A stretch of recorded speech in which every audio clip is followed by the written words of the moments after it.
ኒኩለር ለመስራት ይፈልጋል አይደል? አዎ አይ ቲንክ ኒኩለር ሰርቶ ማንን ለማጥፋት ነው የሚፈልገው?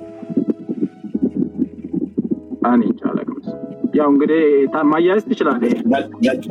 ለልጆች መጫወቻ አይደል? አሁን ሚሳኤሉን የሰራው ማን ለመደብደብ ነበር?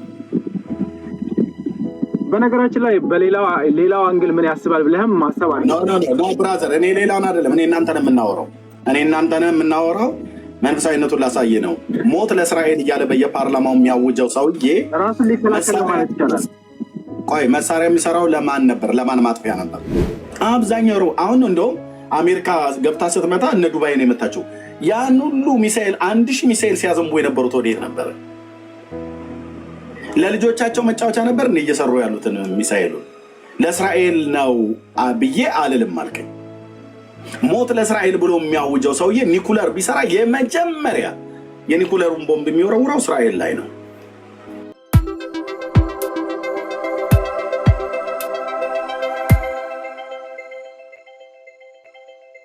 ቀኔ እንዴት ላውቅ የምችለው?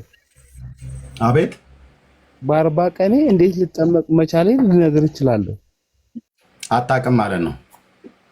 ስለዚህ አታውቅም ማለት ነው አይደል? ስለዚህ አትበለኝ አታውቅም እንዴ። በ40 ቀን አንተ ራስህ ታውቃለህ እንዴ? እኔ አልጠየኩም። አንተ አታውቅም ወይ መጠመቅህን? ስለአንተ ነው እየጠየኩ ያለሁት። አላውቅም። በ40 ቀን መጠመቅህን። ክርስትና ስምህ ማን ነው? እሱን ልነግርህ አልችልም። ለምን እንዳልሆነ ራስህ ታውቀዋለህ።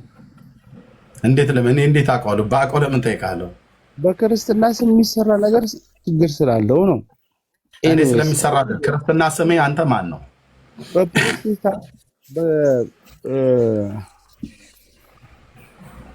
ክርስትና ስምህ ያንተ ማን ነው? ፋሲል ትክክለኛ ስምህ ከሆነ ክርስትና ስምህ ማን ነው?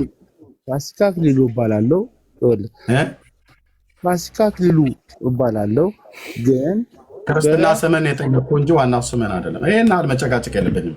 እታች ውረድ ብራዘር። ጥያቄ ልጀምር? ሜት አድርግ አንተ። ጥያቄ ልጨርስና መውጣት እችላለሁ።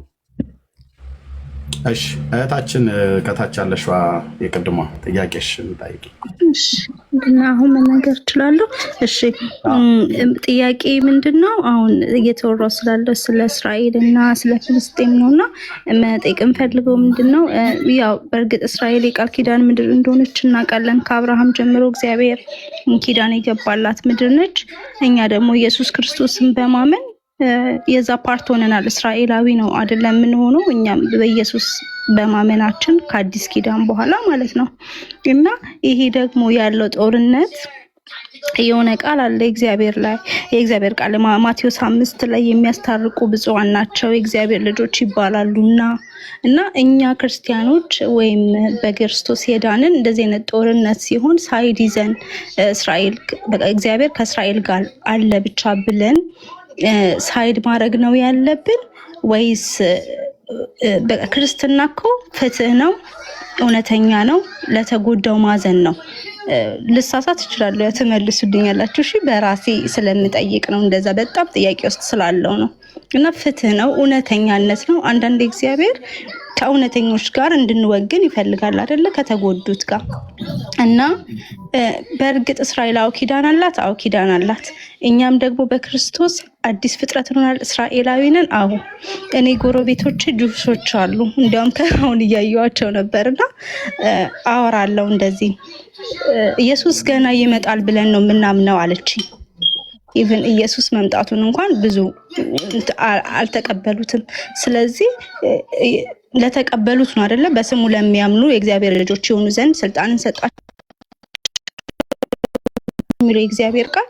ኢቭን ገና ኢየሱስ ይመጣል ብሎ ለሚያምን ሰው ኪዳን ስላለው ብቻ እነሱ ያሸንፉ፣ እነሱ ይጠበቁ፣ ሌላው የፈለገው ይሁን ማለት እንችላለን ወይ? ይሄ እንድትመልሱልኝ ነው። በጣም አመሰግናለሁ። ተባረኩ። ቴንኪው ታችን። ስለ እስራኤል እንግዲህ መጽሐፍ ቅዱስ እግዚአብሔር በቀደሙት ነቢያት የተናገረው ቃል አሁን በየቸርች ውስጥ ያሉ አንዳንድ ሰዎች ያ ቃል ዛሬ ኤክስፓየር ያደረገ የማይሰራ እና ያረጀ ያፈጀ የተረሳ የተተወ አድርገው የሚቆጥሩ ክርስቲያኖች እያየው እየሰማው ነው። ግን እነዚህ ሰዎች ቢገቡ ጥሩ ነበረ፣ እንደነኛ አይነት ሰዎች እናውቃለን ብለው የሚሉጡ ማለት ነው። እና እኛ ሳሎን ብለን የምንላት እግዚአብሔር ስለ እስራኤል ምን አለ? እግዚአብሔር ስለ ዓለም ምን አለ? እግዚአብሔር ስለ ቤተክርስቲያን ምን አለ? ባይዘዌ አዶ ነው ይሄ ነገር መጽሐፍ ቅዱሳዊ ልክ እኛ በክርስቶስ ኢየሱስ ስናምን እስራኤላዊ ነው የምንሆነው ብሎ የሚል አስተሳሰብ አለ። አይመስልኝም።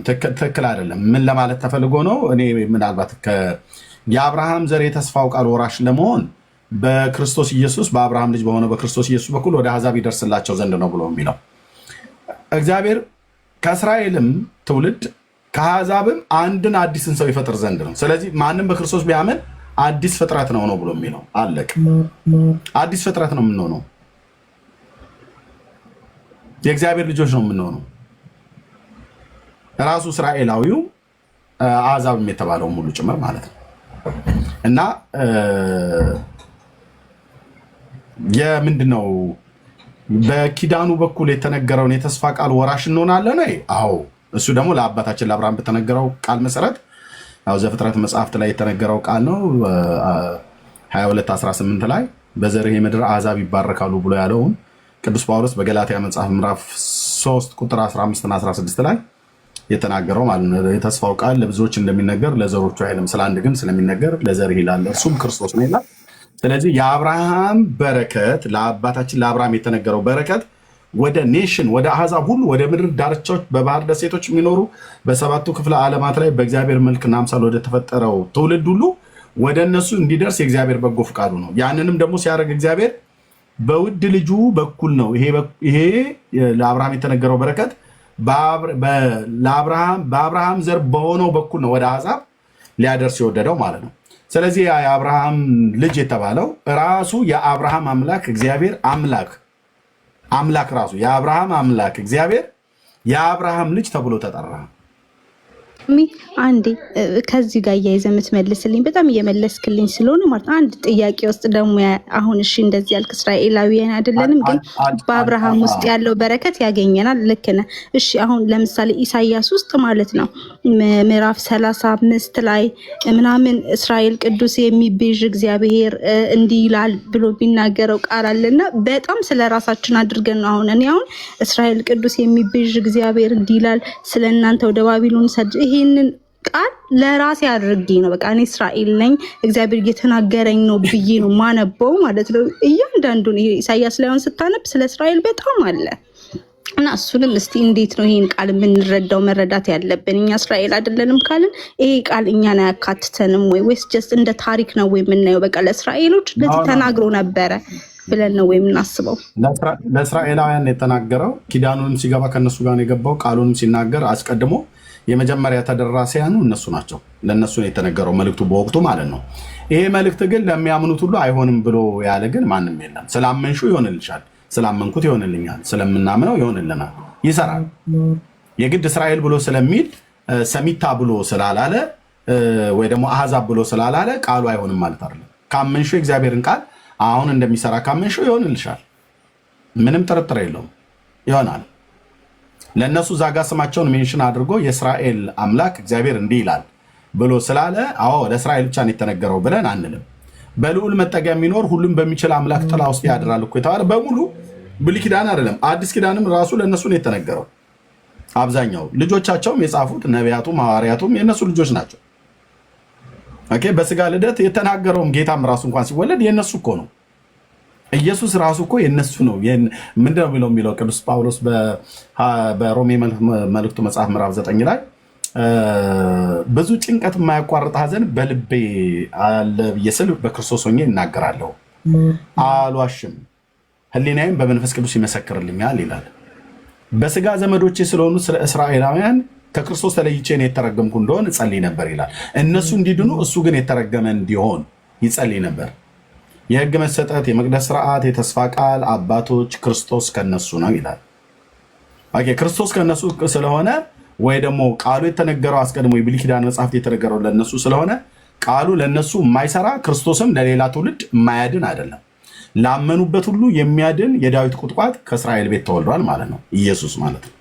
ስለዚህ ያም ቃል የመጀመሪያ ተደራሲያኑ እነሱ ቢሆኑም ትንቢቱ ለእነሱ ቢነገርም ክንዴን በከለዳውያን ላይ በባቢሎን ላይ ዘረጋለሁ ብሎ ቢናገርም እዛ ክፍል ላይ የተነገረው ክፍል የአዲስ ኪዳናዊ ትርጉሙን አግኝቶ አንቺ ብታምኚው ይሰራልሻል እህቴ። በጣም ነው የሚሰራው፣ በጣም ነው የሚሰራው፣ በጣም ነው የሚሰራው። መልሼልሽ ከሆነ አይደል ኤርሚ መልሰህልኛል። በጣም ቴንኪዩ። እሺ ጌሳም ነው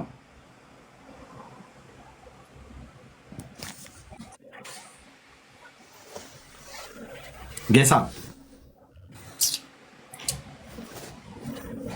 ከሰሚታ ጎን ያለው ማይከን ከፍተህ ቁጭ ብለሃል። ግስሜ ነው የሚለው ወንጌላዊ ግስሜ ነው። ኦኬ ግስሜ ወረደ። እኔ ግን ያንን የጠየቅኩን እኮ አልመለስክልኝ። ሁለቱን ከዛ በኋላ የጠየቅኩን የእስራኤልና ፍልስጤም ጀስቲስ እኛ ፍትሃዊ መሆን የለብንም ወይ ምናምን ለብሎ ጥያቄ እሱን አልመለስክልኝም። ፍትሃዊማ እንዴ ፍትሃዊ ነው መሆን ያለብን እህትየው። ፍትሃዊ ነው መሆን ያለብን። አድሎ አናረግም። እግዚአብሔር ሰዎች ሁሉ እንዲድኑ ይወዳል። እግዚአብሔር ሰዎች ሁሉ ወደ ልጁ በልጁ በክርስቶስ ኢየሱስ አምነው ወደ መንግስቱ እንዲጨመሩ ይወዳል። ይህንንም ያለ አድሎ ወንጌል እንሰብካለን። አንድ ሁለተኛ፣ ሰው በሰው ላይ ተነስቶ ግፍ ሲያደርግ ፍትህ ተገቢ ነው። ፍትህ ተገቢ ነው። ለምሳሌ የበዛ ሰው 1000 ሰው ያለቀበትና 10 ሰው ያለቀበት እኩል አናይም ተብሎ አይባልም። ፍትህ ፍትህ ነው።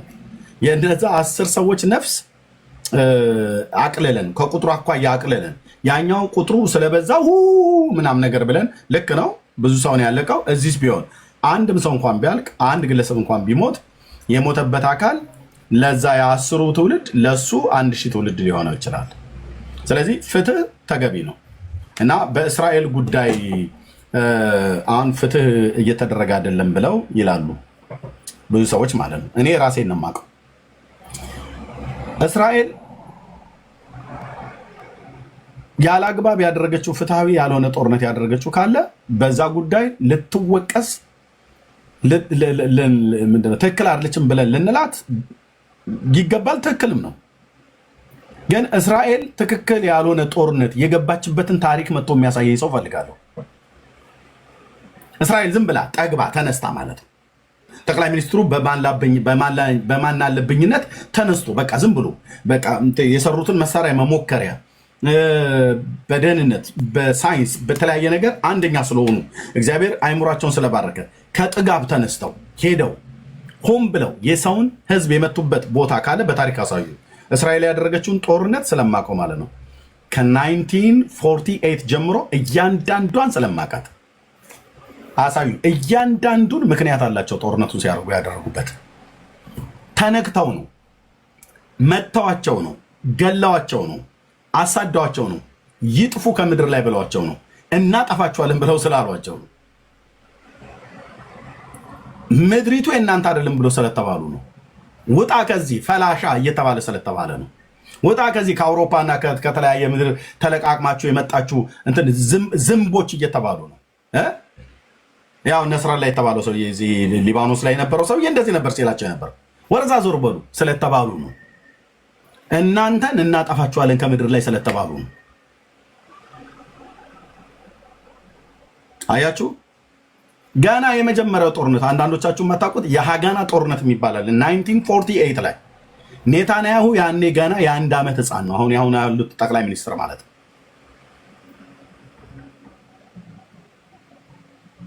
አየህ፣ ተነክተው ነው፣ ነክተዋቸው ነው፣ ገለዋቸው ነው፣ መጥፋት አለባችሁ ተብለው ነው። በምድራቸውም ላይ እንደዚሁ በአውሮፓም በተለያዩ ምድር ላይ በተሰደዱበት በትምህርት ቤት በጸሎት ስፍራቸው በኬኔሴታቸው ማለት ነው፣ በስቴዲየም እግር ኳስ ጨዋታ በተደረገበት እኮ ተቀጥቅጠዋል፣ ተገለዋል እኮ ጀርመን ላይ።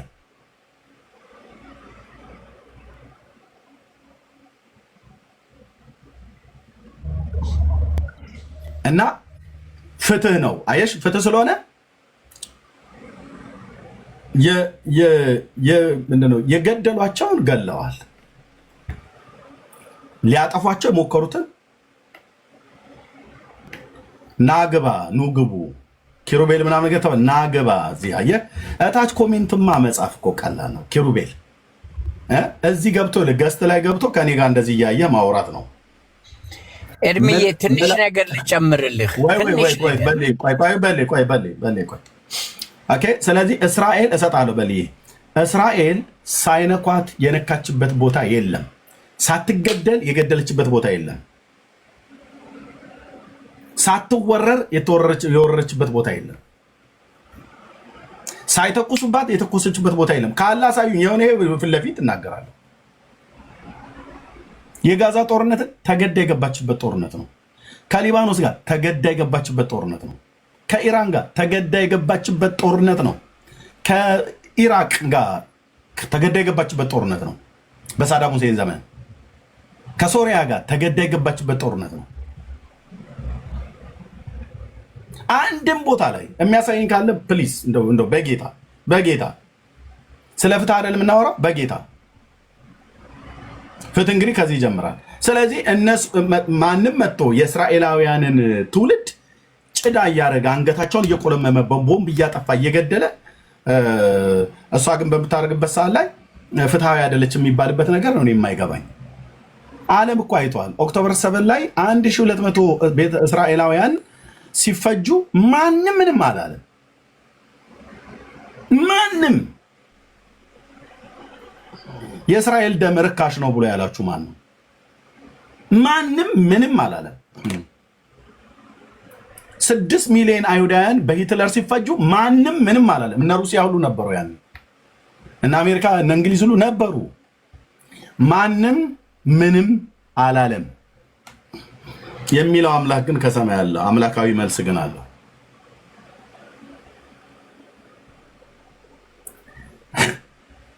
እቴውን በጠይቅሽ አይሆንብሽና ጌታ አይበለውና ከቤተሰብሽ ውስጥ 10 ቤተሰብ ብትኖሩ 5ቱን ሰው ተነስቶ ቢጨፈጭፍብሽ 5 ብትቀሩ ለዘር እናንተንም ደግሞ አጠፋለሁ ብሎ የሆነ የጠገበ ሰውዬ ቢዝትብሽ መሳሪያ ቢሰራ አጠፋሻለሁ ቆይ አንቺ የቀራችሁትን ሁሉ ድምጥ ማጣችሁ ነው ማጠፋው እያለ ብሎ ቢል የመኖር ህልውናሽ ነው የተነፈገውና ስለዚህ አልጠፋም ብለሽ ዝም ብሎ ነው ድንፋታ ነው የሽሮ ድንፋታ ነው ብለሽ ንቀሻ ተቀመጭ። ምክንያቱም 5 ቤተሰብ ቀድሞ አልቆብሻልና ስለዚህ የመኖር ህልውናዬን እንግዲህ እንደዚህ ከተከለከለ ሊያጠፉኝ ከሆነ እኔ ለዘር ቅሬታ በምድር ላይ እንዳልኖር የኔ ዘር የሚከለከል ከሆነ ሊያጠፋኝ ከሆነ ብለሽ ወይ እንደ ክርስቲያን ወይ ተሰደሽ ትሄጃለሽ ዘርሽን ለማዳን ወይ ደግሞ ሳያጠፋኝ አጠፋዋለሁ ብለሽ ልትይም ትችያለሽ። እንደ ክርስቲያን ግን አይፈቅድልንም። አገር ለቀሽ ነው የምትሄጂው።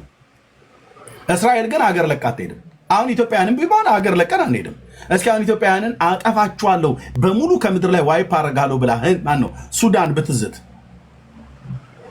ኬንያውያኖች ቢዝቱ ወይ ኬንያዎች እንዳያጠፉን ብለን አገሩን ለቀን በዚህ በጅቡቲ በኩል ባህር ውስጥ እየገባን እያቆራረጥ ነው ሌሎች ሀገሮች ነው የምንሄደው ወይስ ምድራችን ላይ ሆነን እዛው ፋይት እናደርጋለን? ምድራችን ላይ ሆነን ነው ፋይት የምናደርገው። እንዴ ክርስቲያን ምንድን ነች ብራዘርዬ? የመኖር ህልውና ነው የተነፈገው ማለት ነው። ስለዚህ እስራኤል አሁን በሰጠሽ ምሳሌ መሰረት አንቺ 10 ቤተሰብ ኖሮሽ 5ቱን ገለውብሽ አጥፍተውብሽ የቀረሽው 5ቱ ደግሞ እንኳን በህይወት እንዳትኖሩ ዘርሽን አጠፋለሁ ብሎ የሚፈክር ጥጋበኛ ቢኖር ወይ ተሰደድ ያለሽ ወይ ደግሞ ራሽን ለመከላከያ ቤተሰብ ለመከላከያ የምታርጊውን ነገር ታርጊያለሽ። እስራኤል ልክ እንደዚህ ናት። 6 ሚሊዮን ህዝብ የጠፋበት 6 ሚሊዮን ህዝብ እንደ ጭዳ ዶሮ የታረደበትን ህዝብ እኔ መታችሁ አንዳንድ ሰዎች ምን አድርግ ነው ብላችሁ የምትሉት ደስተል ማለት ነው። በአዲስ ኪዳንም በብሉይ ኪዳንም ናና ኢየሱስ በፍልስጤም ምድር ነው የተወለደው ብለህ በል እስኪ ጴንጤ ሆንከው ወንድሜ፣ በመጀመሪያ ማለት ነው። እህቶችም ትሆኑ ኦርቶዶክስም ሆኑ ሙስሊምም ሆኑ ማንም ሆኑ የት ሄዱ እነዚህ ሰዎች? ወይ ሀገራቸው ነው አብርሃም የት ነበር ሲኖር የነበረው? ቤርሸባ። ይስሐቅና ያዕቆብ የት ነበር ይኖሩ የነበሩት? ይሄው ምድሪቱ ዛሬ ሁሉ የአርኪኦሎጂስት ጥናት ምርምር ያረጋገጠው በቤርሸባ ላይ ይኖሩ እንደነበሩ እነዚህ አባቶች ተጽፏል፣ ቁጭ ብሏል። የዳዊት መቃብር የት ነው ያለው? ኢየሩሳሌም። ይኸው ኬብሮን ማነው? ኬብሮን። አዎ። የአብርሃም መቃብር የት ነው ያለው? ሊትራሊ እኮ ወንድሞች እናቶቼ፣ አረቦቹ እንኳን ሁሉ ጭምር ሳይቀር አዎ የዳዊት መቃብር ነው እኮ ነው ቢሉ፣ አዎ የኢብራሂም መቃብር ነው ይሉሃል። ኢብራሂም ማን? እነሱ ኢብራሂም ስላሉት ነው። የአብርሃም መቃብር ነው። አብርሃም የማን አባት ነው ታዲያ? ዳዊት የማን ዘር ነው? የአባቶቻቸው መቃብር ያለበትን ምድር የእናንተ ምድር አይደለም ተብሎ ሲከለከሉ ከዚህ የበለጠ ፍትህ መጓደል የት ነው የሚመጣው? ወጡ የደበረዛ ዞርበል እየተባሉ ማለት ነው። የሳሙኤል መቃብር ለእናንተ አይገባችሁም ብለው እስላሞች መስጊድ ሰርተውበታል። የነቢዩ የሳሙኤል መቃብር ማለት ነው። ኦኬ። ያኔ ምድሪቱን በወረሱ ሳለ ኦቶማን ቱርኮች ምናምን ነገር ከዛ በፊትም በነበር በእንግሊዝ ውስጥ በነበረበት ጊዜ ነው። ኦኬ። ግን ያን መስጊዱን የሰሩት ማለት ነው። ሳሙኤል የሞተበት ዘመን ያው ይታወቃል። ከዛሬ 3000 ምናምን ነገር ዓመት በፊት ማለት ነው። ከዛሬ 3050 ምናምን ነገር ዓመት በፊት ሳኦል የነበረው እሱ ከሳኦል በነገሰበት ብዙም ሳይቆይ ነው ከመንገሱ በፊት ነው ሳሙኤል የሞተው።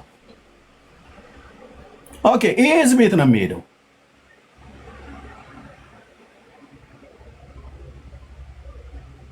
መሬቱ የእናንተ አይደለም ተብሎ ከመሬቱ ላይ ውጡ የኛ ሀገር ነው ብሎ ትናንትና የመጣ አረብ፣ ትናንትና የመጣ ፍልስጤም ቤተልሔምን ይዞ ቤተልሔም ማለት የአረቦች ምድር እንጂ የእስራኤል ምድር አይደለም ተብሎ ሲባል የቱ ጋር ነው ፍትህ ያለው?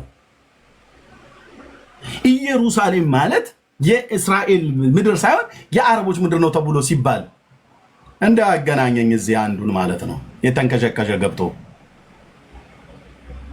አጥንትን እንዲስፈታታው ታያለ። በዚህ በእግዚአብሔር ቃል ማለት ነው። ግን አትገቡ። ችግሩ ይሄ ነው እንጂ ቤት ሳልከፍት ቀርቻ አይደለም። ይሄው ቤት ከፍቻለሁ። ስንት ዓመት ነው ቤት የከፈትኩት?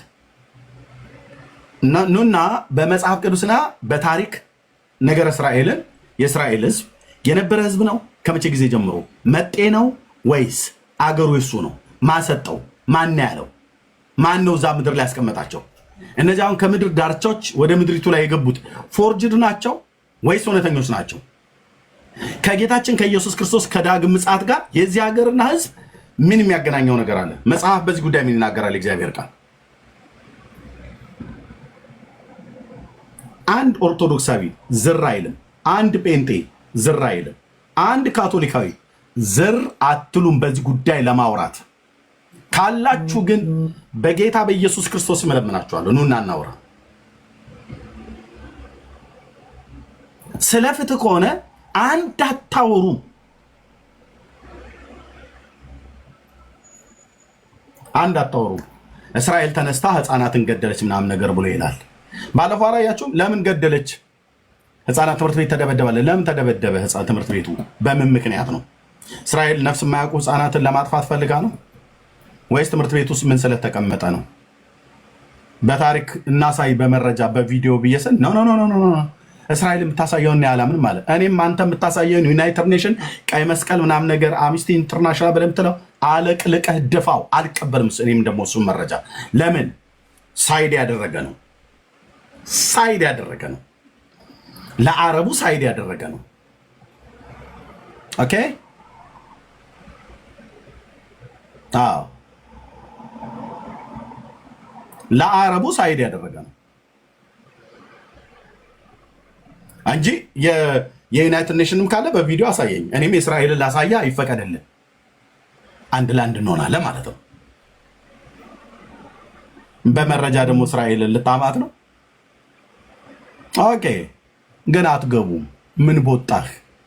ምን ቦጣህ? እዚህ ቤት ገብታ አወራለሁ ብለህ ብትል በእውቀት በመረጃ ኤርታሌ እሳተ ገሞራ ውስጥ አይንህን ተሸፍነ እንደ መግባት ይሆንብሃል። ለምን? በመረጃ ላይ በተደገፈ ነው የምናወራው። ሰው ጸጥ ይላል። ከፈለጋችሁ ገዝተህ ያሉትን በሙሉ አወርዳለሁ ተሳስተሃል ብሎ የሚል ሰው መጥቶ እስራኤል የምታደርገው ጦርነት ፍትሃዊ ነው ፍትሃዊ አይደለም፣ ያደረገችው ጦርነት ውስጥ ሆን ብላ ተነስታ የሰውን ሀገር ለመውረር ብላ ህዝብ ለመጨፍጨፍ ብላ ነው የገባችው ወይስ በዚህ ጉዳይ ላይ ህዝቡስ እንደ ህዝብ የመጽሐፍ ቅዱስ የተነገረለትና ከዘመን ፍጻሜ ጋር ከጌታችን ከኢየሱስ ክርስቶስ ጋር በተገናኘ መጽሐፍ ቅዱስና ታሪክ ምን ይላል በዚህ በእስራኤል ህዝብ ጉዳይ ብሎ የሚለው እናወራለን። የተደበቀው ሰውዬ ላስወርድ ነው አሁን የገባው።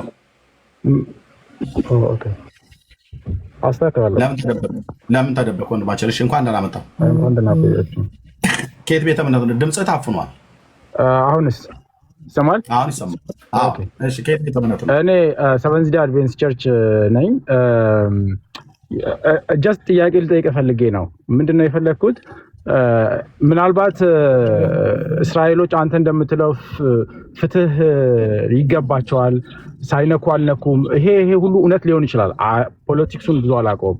ነገር ግን እስራኤሎች ጂውሶች ናቸው። ጂውሶች በክርስቶስ አያምኑም። ክርስቶስን እንደ አምላክ አይቀበሉትም እና የዛ ህዝብ ሀገር ነች እና ክርስቶስን የማይቀበል ህዝብ እኛ አሁን እንደ ክርስቲያን ለነሱ እንትን ስንል ምንድን ነው ጀስት እንደ ማንኛውም የዓለም ፓርቲ ጦርነት ማየት አንችልም ወይ? ይሄንን ምን ስንል እንደ ክርስቲያን ምን ስንል ማለት አሁን ብዙ ጊዜ እንደ ክርስቲያን በመጽሐፍ ቅዱስ ላይ ተመስርተን እስራኤሎችን መደገፍ አለብን የሚሉ ሰዎችን ስለምሰማ ነው። ጀስት ጥያቄ እየጠየቅኩ ነው እንድታብራራ ማለት ነው። እና እኛ ክርስቲያኖች ነን። በምን ምክንያት ነው እንደግፋለን ብለው ያሉ? አሁን እኔ ስለ ሰዎች እንደግፋለን ብለው የሚሉ ወይ ደግሞ እንጠላለን ብለው ስለሚሉ ሰዎች አይደለም። እስራኤል በታሪክና በመጽሐፍ ቅዱስ አገሪቱን እንደ ሀገር፣ ህዝቡን እንደ ህዝብ አሁን ላሉት አንተ እውቅና ትሰጣለህ እንዴ? ሀገር ነው፣ ህዝብ ነው፣ ፕሮቴክት መደረግ አለባቸው። እንደ አንድ ህዝብ መኖር መቻል አለባቸው። ማንም ሰው የሚኖሩበት መሬት የነሱ ነው ብዬ ነው ማምነው። መሬቱ የነሱ ነው ብዬ ነው ማምነው። እኔ ጀስት መሬቱ የማን ነው? የእስራኤሎች። አትቸኩል። መልክዓ ምድሩ መሬቱ የማን መሬት ነው? የእስራኤሎች ነው ብዬ ነው ማምነው። እሺ፣ እዛ ምድር ላይ ደግሞ ያሉት ፍልስጤማውያኑ ደግሞ የእኛ መሬት ነው ብለው ይላሉ። የማን ነው ታዲያ? እኔ የማምነው መሬቱ የእስራኤሎች ነው ብዬ አምናለሁ። ነገር ግን እኔ እያልኩ ያለሁት እንደ ክርስቲያን እነሱ ጭራሽ ክርስቲያንም አይደሉም። እነሱ በክርስቶስ አያምኑም። ክርስቶስ አምላክ ነው ብሎም አያምኑም። እሱ ፓርት እንድታወራልኝ ነው የፈለግኩት። ጳውሎስ ክርስቲያን ነው? ክርስቲያን አይደለም። ጳውሎስ ክርስቶስን ያምናል። ክርስቲያን ነው እኮ። ክርስቲያን ነው አይደል? ሐዋርያቶች ውስጥ ክርስቲያን ናቸው አይደሉም? ናቸው። አሁን ያሉት ቤተ እስራኤላውያን ሜሳኒክ ጁሾች የሚባሉ አሉ፣ በጌታ በኢየሱስ ክርስቶስ ያመኑ ማለት ነው። ለምሳሌ እዚህ ሰኒ አለች፣ እዚህ ጋር ደግሞ ቴዲ አለ። ከላይ ያለው ቤተ እስራኤላውያን ናቸው። ሜሳኒክ ጁሾች ናቸው ማለት በጌታ በኢየሱስ ክርስቶስ በመሲሁ ያምናሉ። ኦኬ። በእስራኤል ውስጥ ስንት ክርስቲያኖች አሉ በምድሪቱ ላይ? እኔ ጀስት በአጠቃላይ ከአንድ ሚሊዮን የበለጠ ክርስቲያኖች ይኖራሉ። ኦርቶዶክሱም፣ ካቶሊኩም፣ ወንጌላውያኑም ሜሳኒክ ጁሾችም ተቆጥረው። ይህንን ጠቅላይ ሚኒስትሩ ናቸው ሲናገሩ የሰማሁት የራሱ ስብሰባ ላይ። ራሱ ፕራይም ሚኒስትሩ በነገራችን ላይ በክርስቶስ አያምንም። ነገር ግን አሁን ግለሰቡን እንተውና በአጠቃላይ ህዝብ ስንት ህዝብ አለ፣ ከዛ ውስጥ ክርስቲያን ስንት ነው ብንል ኦኬ በቃ ይሁን። አሁን 1 ሚሊዮን የሚያህል ክርስቲያን አለ ብለው ጠቅላይ ሚኒስትሩ ራሱ ሲናገሩ የነበረ ቪዲዮ አለ እጄ ላይ ማለት ነው። ኦኬ 1 ሚሊዮንም አይደለም አንድም ክርስቲያን ይኖር፣ ሰኒ ብቻ ትኖር እዛ ምድር ወይ ቴዲ እና ሰኒ ብቻ ይኖር። ምንድነው አሁን ያንተ ጥያቄ ወንድማችን? አዎ ጥሩ። አሁን የክርስቲያንን ህዝብ ብዛት ቁጥር የምናይ ከሆነ ለምሳሌ ሳውዲ አረቢያ ውስጥም ብዙ ክርስቲያኖች አሉ። እስላም ሀገሮች ውስጥ ብዙ ክርስቲያኖች አሉ። ቻይና የኔ የሉም አላልኩም፣ ኢራን ውስጥ ሁሉ አሉ። አሁን ያንተ ጥያቄ ከእስራኤል ጋር በተመለከተ ምንድን ነው? ትክክል። ስለዚህ አሁን እስራኤል ውስጥ ለእግዚአብሔር አንድም ክርስቲያን ብትኖር ለእግዚአብሔር ብቻ ነው። እኛም እንደ ክርስቲያን የአንድ ነፍስ ለእኛ ማተር ያደርጋል። ትክክል ነው። ያ ምንም ጥያቄ የለውም። ግን በአጠቃላይ ተወስዶ ማጆሪቲ ክርስቲያን ባልሆነበት ሀገር ላይ እንደ ክርስቲያን ሀገር ተወስዶ እስራኤል ለነዛ ክርስቲያኖች ልንከራከር እንችላለን። ትክክል ነው፣ ይገባል። ነገር ግን እነሱ ክርስቶስን አይቀበሉም። እራሱ ፕራይም ሚኒስተሩ ክርስቶስን የማይቀበል ሰው ነው። በቅርብ ጊዜ አሁን በጣም በቅርብ ጊዜ ማለት ነው ክርስቶስ እኮ የሆነ ግለሰብን ሰው ጠርቶ ከዛ ግለሰብ በላይ አቅም ያሌለው ሰው ነው። ብሎ ሲያንቋሽሽ ነበር ራሱ ፕራይም ሚኒስትሩ ማለት ነው። ስለዚህ እንደ እስራኤል ብለን እንደ ክርስቲያን ለነሱ መመጎ ሳይሆን ለነዚያ ክርስቲያኖች እዛ ለሚኖሩ ክርስቲያኖች ልንጮህላቸው ልንሟገትላቸው ይገባል። እንደ ክርስቲያን ግን በአጠቃላይ እንደ ህዝብ እነሱ እስራኤሎች ስለሆኑ ብቻ ሳይሆን ማንኛውም ዓለማችን ላይ ያለ ህዝብ በሚኖርበት ቦታ ላይ እዚህ መኖር አይገባህም፣ ልትፈናቀል ይገባል ምናምን ተብሎ ከተባለ ያ ትክክል አይደለም። እሱንም ልንቃወም ይገባል። ሪጋርድለስ ኦፍ ዜር እንትን ከሃይማኖታቸው አስተያየት ውጪ ማለት ነው። ክርስቲያን ሆኑ አልሆኑ ማለት ነው። ለነዛ ሰዎች ፋይት ልናደርግ ይገባል። ይሄ ፍትህ ነው። ለፍትህ ፋይት ማድረግ አለብን። ክርስቲያን ሆነ አልሆነ ለክርስቲያኖቹ ነው እንጂ ፋይት ማድረግ ያለብን ይሄ ክርስቶስን ላልተቀበለ አይሁዳዊ ለሆኑ ለነሱ ፋይት ማድረግ የለብን። ምክንያቱም እነሱ ጌታችንን ስለማይቀበሉ ነው። ያንተ ዋናው እንትን ማለት ነው። እሱ ሳይሆን የኔ እይታ ማለት ነው። በአጠቃላይ እነዚህን ሰዎች እንደ ክርስቲያን እስራኤል የምትባለውን ሀገር እንደ ክርስቲያን ባይብልን ቤዝ በማድረግ ልንደግፋቸው ይገባል የሚል አመለካከት ስላየሁኝ ነው። ያ አመለካከት ትክክል አለ። ማጋን ያየው እኔ ጋ ወይስ ሌላ ቦታ ነው ያየው? ኖ አንተ ጋር አይደለም ያየው። በአጠቃላይ እየተናፈሰ ስለሆነ እኔ ጋ ያየውን ብቻ ተናገር። ሌላ ቦታ ያየውን እዛው ጋር እነኛ ያየህበት ቦታ ነገራቸው። እዚህ እኔ ጋ እስራኤላውያን በሙሉ እንደ ክርስቲያን አላየሁም። ኦኬ፣ በጌታ የሚያምኑ አሉ። አዎ፣ በጠቅላይ ሚኒስትሩ አፍ ራሱ እንኳን እሳቸው የተገኙበት እንደውም የሳሙኤልን መጽሐፍ ጠቅሰው ስለ ንጉስ ዳዊት እና ስለ አስገድለው ስለ የቤርሸባ ባል ኦሪዮ ስለሱ ተናግረው የዛሬ 3000 ዓመት የነበረ እዚህ ባለውበት ከተማ ብለው እሳቸው የተናገሩት ላይ ክርስቲያን ዛሬ ክርስቲያን ዩናይትድ በእስራኤል 1 ሚሊዮን በላይ የሚሆኑ አሉ ብሏል። የእስልምና ሃይማኖትና የጁዳይዝም እምነት የክርስትና እምነት በምድሪቱ ላይ አለ። ሶስቱ እምነት ማለት ነው። ኦኬ፣ እሺ። ጠቅላይ ሚኒስትሩ ጌታን አላመኑ ከአንድ ግለሰብ እኩልም አወዳደሩት። ስላወቁት ነው ጌታን እንደዚህ ያወዳደሩት ወይስ ስላላወቁት ነው ጠቅላይ ሚኒስትሩ እንደዚህ ያወዳደሩት? ወንድማችን ስለማምን ነው። ስላላወቀ ነው። ክርስቶስን አላወቀ ስላላወቀ ነው። አየህ፣ ባለማወቁ ደግሞ አትፍረድበታ። ኦኬ፣ ባለማወቁ አትፍረድም። ባለማወቁ አትፍረድበት። ባለማወቃቸው አልፈረደባቸውም። አባቱ የሚያደርጉትን አያውቁምና ይቅር በላቸው ነው ያለው። ቅዱስ ጳውሎስም ቆሮንቶስ ላይ ሲናገር አውቀውትስ ቢሆን ኖሮ የክብርን ጌታ ባልሰቀሉት ነበር ይላል። አየህ፣ ስላላወቁት ነው እንጂ ቢያውቁት ኖሮ መሲሁን ይቀበሉ ነበር። ግን ያላወቁት ለምንድን ነው? አንድ የተጻፈው የሚፈጸም ዘንድ ስለሚገባ ነው። ሁለተኛም ደግሞ ከእግዚአብሔር ቃል የራቀ ነገር ስላላቸው ነው። ይህንን አስቀድሞ ተናግሯል። ስለ ፍትህ ግን ካነሳ እነሱ ጌታን አይቀበሉምና ስለዚህ ለእነሱ ልንሟገትላቸው አይገባም ብሎ የሚለውን መልስ እኔ እስኪ አንድ ነቢይ ጠቅሼ ልንገርህ። ዳንኤልን ታውቀዋለህ? ነቢዩ ዳንኤል የት ነበር የነበረው? በምርኮ ምድር የት ነበር የነበረው? በባቢሎን ነው። በባቢሎን አረ ኦኬ። የባቢሎን ንጉስ ስሙን ታስታውሰዋለህ? በወቅቱ የነበረው ናቡከደነጾር ነው። ናቡከደነጾር። ኦኬ፣ እሱ ማርኮ ወሰዳቸው አይደል? ማርኮ በወሰደበት ምድር ላይ እነሱ በባርነት በነበሩበት ምድር ላይ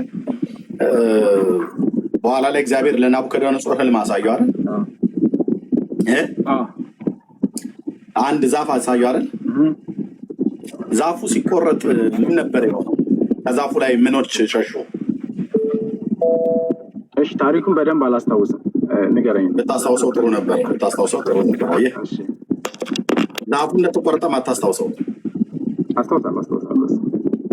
እሺ፣ ዛፉ ሲቆረጥ ምን ሆነ እኮ? ለዛ እኮ ነው ሁሉንም አላስታውስም ያልከው። ንገረኝ አንተ። ለመማር ነው በነገራችን ላይ ልሞግትህ አለም የመጣሁት። አይነ ችግር የለም። የሚሞግተኝም ሰው ነው ፈልገው። ግን ያው ታች በኮሜንት የሚሳደቡ አይነት ሰዎች ናቸው እንጂ እኔ ገብቶ የሚሞግት ሰው ነው እንደውም የምፈልገው እኮ። ግን ጥያቄ የሚጠይቅ ሰው ካለ መብቱ ነው። የትኛውንም በዚህ ሀገርና ታሪክ ህዝብ ላይ በታሪክም በመጽሐፍ ቅዱስ የሚሞግትም ሰው ካለ መብቶ ይሞግት። ግን ምን ሆነ ወንድማችን? በዳንኤል ዘመን ናቡከደነጾር አንድ ዛፍ አየ አይደል? ዛፉን ቁረጡት የሚል እና ዛፉም ተቆረጠ። ሲቆረጥ የሰማይ አዋፍት ዛፉ ላይ እየተነሱ በረሩ አይደል? ወጡ አይደል? ታስታውሰዋለህ? ያ አሁን አንተ ስትለው እያስታወስኩኝ ነው። ረጅም ጊዜ ሆኖኛል። ለዛ ነው።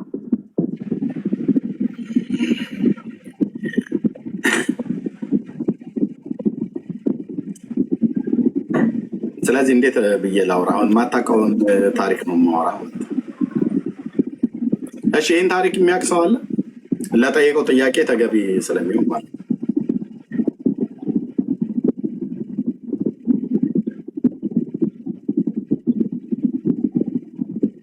የሚያውቅ ሰው አለ?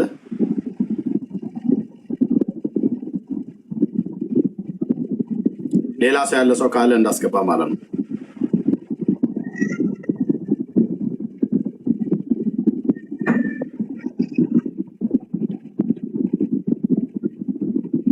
ሄሎ የለም። እሺ ትንቢተ ዳንኤል መጽሐፍ ምዕራፍ 4 ላይ ስለ ፍትህ ነው ያወራው። ጠየቀኝ። እኛ ክርስቲያኖች ለሆኑ እስራኤል ውስጥ ለሚኖሩ ለእነሱ ነው እንጂ መሟገት ያለብን። እነሱ ጌታን ስለማይቀበሉ ጠቅላይ ሚኒስትሩ እንደውም ከሆነ ግለሰብ ጋር ኢየሱስን አነጻጽረው ስለተናገሩ፣ ስለዚህ ጠቅላይ ሚኒስትሩ እና ትውልዳቸው ጁዳይዝም እምነት ተከታይ ናቸው። ስለዚህ እነሱ በሌሎች ቢገደሉ፣ በሌሎች ቢነወሩ፣ በሌሎች ቢጣሉ፣ በሌሎች ቢገፉ ለእነሱ ፍትህ ልንቆምላቸው አንችልም ብሎ የሚል አስተሳሰብ ትክክል እንደማይሆን ላሳየ። ለምሳሌ እኛ ሃይማኖት እየመረጥን ዘር እየመረጥን አይደለም ለፍትህ የምንቆመው።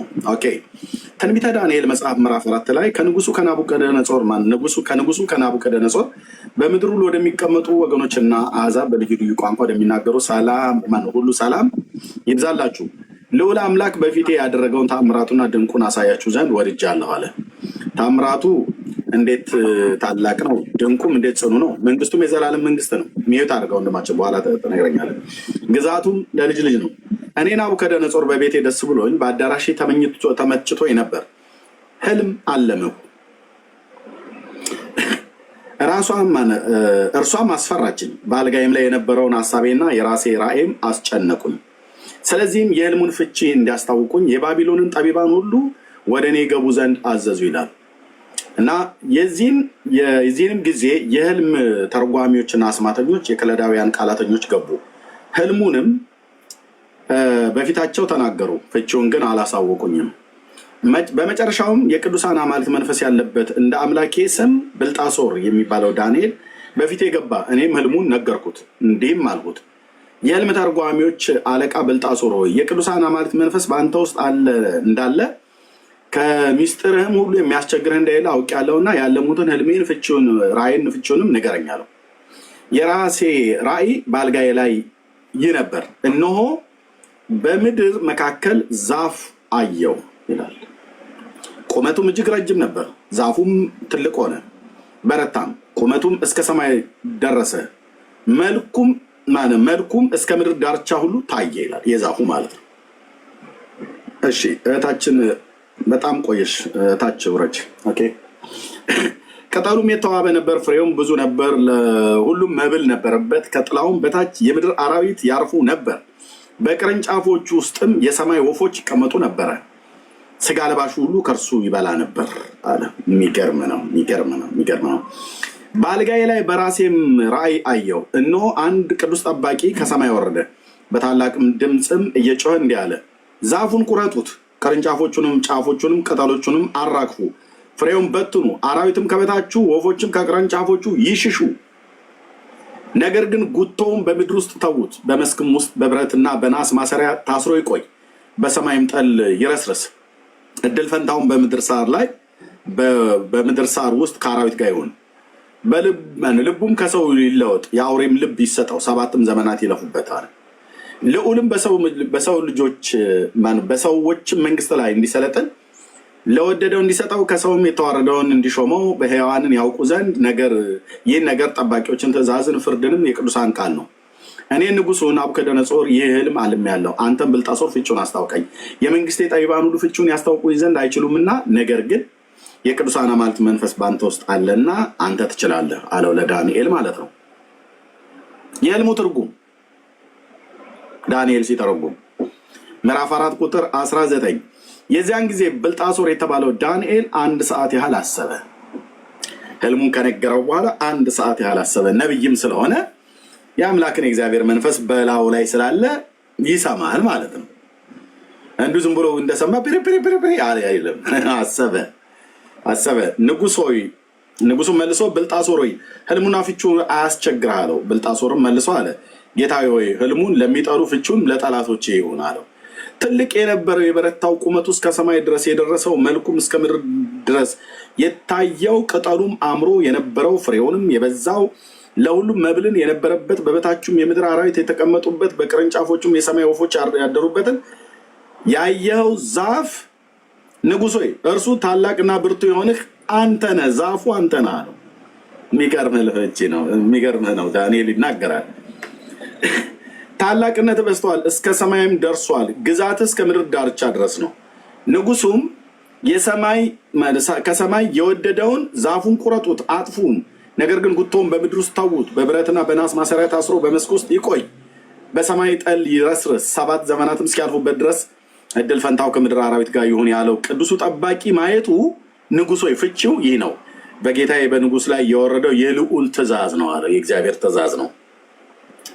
ካንተ የበለጠ የበረታ ንጉሥ መንግስት አለ እያለው ነው። ልዑልም በሰው ልጆች ላይ እንዲሰለጥን የሚወደውን እንዲሰጠው እስክታውቅ ድረስ ከሰዎች ተለይተህ ትሰደዳለህ። መኖሪያም ከምድር አራዊት ጋር ይሆናል። እንደ በሬም ሳርም ትበላለህ፣ ትገደዳለህ፣ በሰማይ ጠልም ትረሰርሳለህ። 7 ዘመናትም ያልፉባል። ጉቶ የዛፉንም ጉቶ ይተዉት ዘንድ ማዘዙ ስልጣን ከሰማይ እንደሆነ እስክታውቅ ድረስ መንግስት ይቆይልሃል አለው። ኪፕ ተደርጎ ይያዝልሃል፣ ግን እስከዛ ድረስ ከነ ቡሬ ጋር ሄደህ ሳር ትበላለህ። ዘመናት ንጉሥ ሆይ ስለዚህ ምናልባት የደህንነትን ዘመን ይረዝም እንደሆነ ምክሬ ደስ ያሰኘህ፣ ኃጢአትን በጽድቅ በደልህም ለድሆች በመመጽወት አስቀር።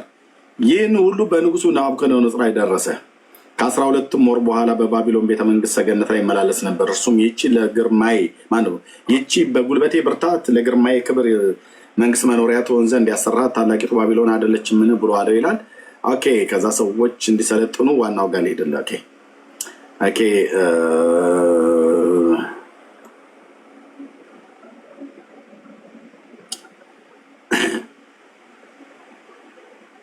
እና እነዚህ የምድር አራዊቶች ዛፎቹ ሲቆረጡ የምድር አራዊቶቹ ተባሉቱ የምድር አራዊትና አዋፍት የተባሉቱ በሙሉ እግዚአብሔር በሱ መንግስት ውስጥ እንዲሆኑ ለናቡከደነፆር መንግስት ተላልፈው እንዲሰጡ በቀኝ ግዛት በባርነት እንዲማረኩ አሳልፎ የሰጠው ህዝብ ነው። እናስ ግፍንና ጭቆናን ባርነትን ጽኑ አገዛዝን ገዛቸው፣ ራሷ እስራኤልንም ጨምሮ ማለት ነው። ለበበል ዛፉ ሲቆረጥ የነዛ ወፎችና አራዊት ሁሉ ከመንግስቱ እንዲበሉ እግዚአብሔር በሱ መንግስት በሱ ግዛተ መንግስት ውስጥ ተማርከው እንዲሄዱ ወደ ባቢሎን እንዲሄዱ በያሉበት ሀገር ሁሉ በማረከበት ምድር ሁሉ እስራኤልን ሁሉ ጭምር ስለማረከ ያኔ ግዛተ መንግስት ውስጥ ያሉ ሰዎች ሁሉ በሙሉ በሱ መንግስትና በሱ ስልጣን ስር ነበሩ የነበሩት። ስለዚህ ደግሞ ተማርከው የተወሰዱም አሉ ወደ ባቢሎን ማለት ነው። ልክ እንደነ ዳንኤል እንደነ ሕዝቅኤል የተማረኩ እንደነ አናንያ አዛርያ የሚመስሉ ተማርከው ይሄዱ አሉ። እና እግዚአብሔር ጽኑ ቀንበር አብዝተህ ጽኑ አገዛዝን እየገዛ ነው። እና የእስራኤልም ልጆች ብቻ አይደሉም ሌሎች አሕዛብ ሁሉ ጭምር ወደ እግዚአብሔር በብርቱ ጮኸዋል፣ ከደረሰባቸው ግፍ የተነሳ ማለት ነው። እና ዛፉ አንተ ነህ። ዛፉ ሲቆረጥ ይህ በአንተ መንግስት ውስጥ ያለ በምርኮ የያዝከው ህዝብ ሁሉ ከአንተ መንግስት ውስጥ ይሸሻል። ለምን? ግፍ አድርገህባቸዋል። ዳንኤል በዚህ ትንቢት ውስጥ ከእስራኤል ቤት ውጭ ላሉት የአሕዛብ መንግስታት ሁሉ በባርነት በጽኑ ባርነት ሊገዛቸው ለነበሩ ህዝብ ሁሉ እግዚአብሔር ከእጁ ያንን ህዝብ እንደሚያስመልጥ ትንቢት ተናግሯል። አልተናገረም? ወንድማችን ስለ ፍትህ ጮኋል? አልጮኸም? እንደሚያመልጥ ተናግሯል። አውጣስ ዳንኤል ትንቢት ሲናገር ለእስራኤል ብቻ ነው ያለው። አዎ፣ ግን ምንድን ነው ያለው? ሙግትሽን የሚሟገት የእስራኤል አምላክ እግዚአብሔር ይሟገት ይችላል። እንደው እጄን በባቢሎን ላይ ክንዴን በከለዳውያን ምድር ላይ ገልጣለሁ። ስለዚህ እንደው ምንድን ነው ያለው? በነቢያት መጽሐፍ በእነ ኢሳያስ ሁሉ ጭምር ሳይቀር እናንተ እግዚአብሔርን ዕቃ የምትሸከሙ ልፍ በሉ ከባቢሎን ውጡ፣ በችኮላ እንደውም አትወጡም፣ በመኮብለልም አትሄዱም እያለ ግን እግዚአብሔር ያስወጣችኋል። ሙግትሽን የሚሟገት አምላክ በባቢሎን ላይ እግዚአብሔር ይፈርዳል እያሉ ነቢያት ለእስራኤል ብቻ ሳይሆን ለሌሎችም ሁሉ ጭምር ተናግረዋል። ስለ ፍትህ ዳንኤል አልጮኸም፣ ስለ ሌላ ህዝብ ጮኸዋል። የእነሱን እምነት ስለሚከተሉ ነው፣ ጁዳይዝም እምነት ስለተከተሉ ነው ስለ ሌሎች ህዝብ የጮኸው አይደለም። ፍትህ ይህን ልንገርህና ፍትህ ክርስቲያን ሙስሊም ስለሆኑ አይደለም። እስራኤላውያን ለእስራኤላውያን ልንሟገትላቸው አይገባም ነው ያንተ ዋናው ታርጌት። ክርስቲያኖች ከሆኑ ለእነሱ ልንሟገት ይገባል። ግን እነሱ ክርስቶስን ስለማይቀበሉ ለእነሱ ልንሟገት አይገባም። ትክክል አይደለም። የኛው መረዳት ነው የምልህ። ለምን ክርስቶስን ስለተቀበሉና ስላልተቀበሉ ክርስቲያን ስለሆኑና ስላልሆኑ አይደለም። ፍትህ ሙስሊምን ቢሆን ትሟገትለታለህ፣ ጁዳይዝምን ቢሆን ትሟገትለታለህ፣ ክርስቲያንን ቢሆን ትሟገትለታለህ። ቡዳ፣ ሂንዱዝም፣ አማራ፣ ኦሮሞ፣ ትግሬ፣ ከምባታ፣ አይሁድ ምናምን ነገር ግሪካዊ፣ ባሪያ፣ ጨዋ፣ ድሃ፣ ሀብታም ብለህ ሰዓት ላይ ትሟገትለታለህ ማለት ነው። ስለዚህ እስራኤላውያን አብዛኞቹ ክርስቶስን ስላልተቀበሉት ስለዚህ በሌሎች መንግስታትና በሌሎች ህዝብ ከሀገራቸው ከምድራቸው መጥፋት አለባቸው ብለው በሚፈርዱባቸው ሰዎች ላይ እነሱም ደግሞ ተነስተው መጥፋት የለብንም ራሳችን እናስጠብቃለን ብለው በሚያደርጉት ፍትሐዊ ጦርነት ላይ ዓለም ሁሉ ጭምር ለእነሱ አንመሰክርም ብሎ በተቀመጠበት ለእነሱም ፍትሐዊ በሆነ መንገድ ለነዛም ለጠላቶቻቸው ፍትሐዊ በሆነ መንገድ መፍረድ እግዚአብሔር የጠራው ሰው ስራው ነው። የሆነ ስራዬ ነው። ፍትህ ለፍልስጤማውያኑ ለእስራኤላውያኑ በኩል ላይ ነው ታይት ያለበት ማለት በኩል ላይ ያግባባናል በጣም። እኔ ጀምር አቋሚ የነበረው ለእስራኤላውያኖቹ ክርስቲያን ስላልሆኑ እንደግፋቸዋለን ወይ አንደግፋቸውም አይደለም የኔ እንትን ማለት ነው። ቅድም አስታውሰ ከሆነ ከሃይማኖታቸው እይታ ውጭ ክርስቲያን ሆነ አልሆነ ሙስሊም ሆነ የትም ሀገር እስራኤል ሀገር ላይ ስላሉ ብቻ አለም የትም ጥግ ላይ ያለ ህዝብ አንፌርሊ ትሪት ሲደረግ ለዛ ህዝብ እንዳልከው ከሃይማኖቱ እይታ ውጭ ከዘሩ ውጭ ከሀገሩ ከምኑ ከሁሉ ነገር ውጭ ፍትህ ላይ ለፍትህ እንደ ክርስቲያን ማንኛውም ክርስቲያን ለፍትህ መጫወት ይሄ ትክክል። እዛ ጋር እንስማማለን ሁለታችንም። የኔ ፖይንት የነበረው ስለ እስራኤል ስለዚህ አንተ ስለ እስራኤል ፍትህ ትጮኻለህ? የስ ለምን አልጮህም? ክርስቲያን ለምሳሌ እስራኤላውያን አሁን እስራኤላውያን በዚህ ጊዜ ምን ስለሆኑ ትጮህላቸዋለህ?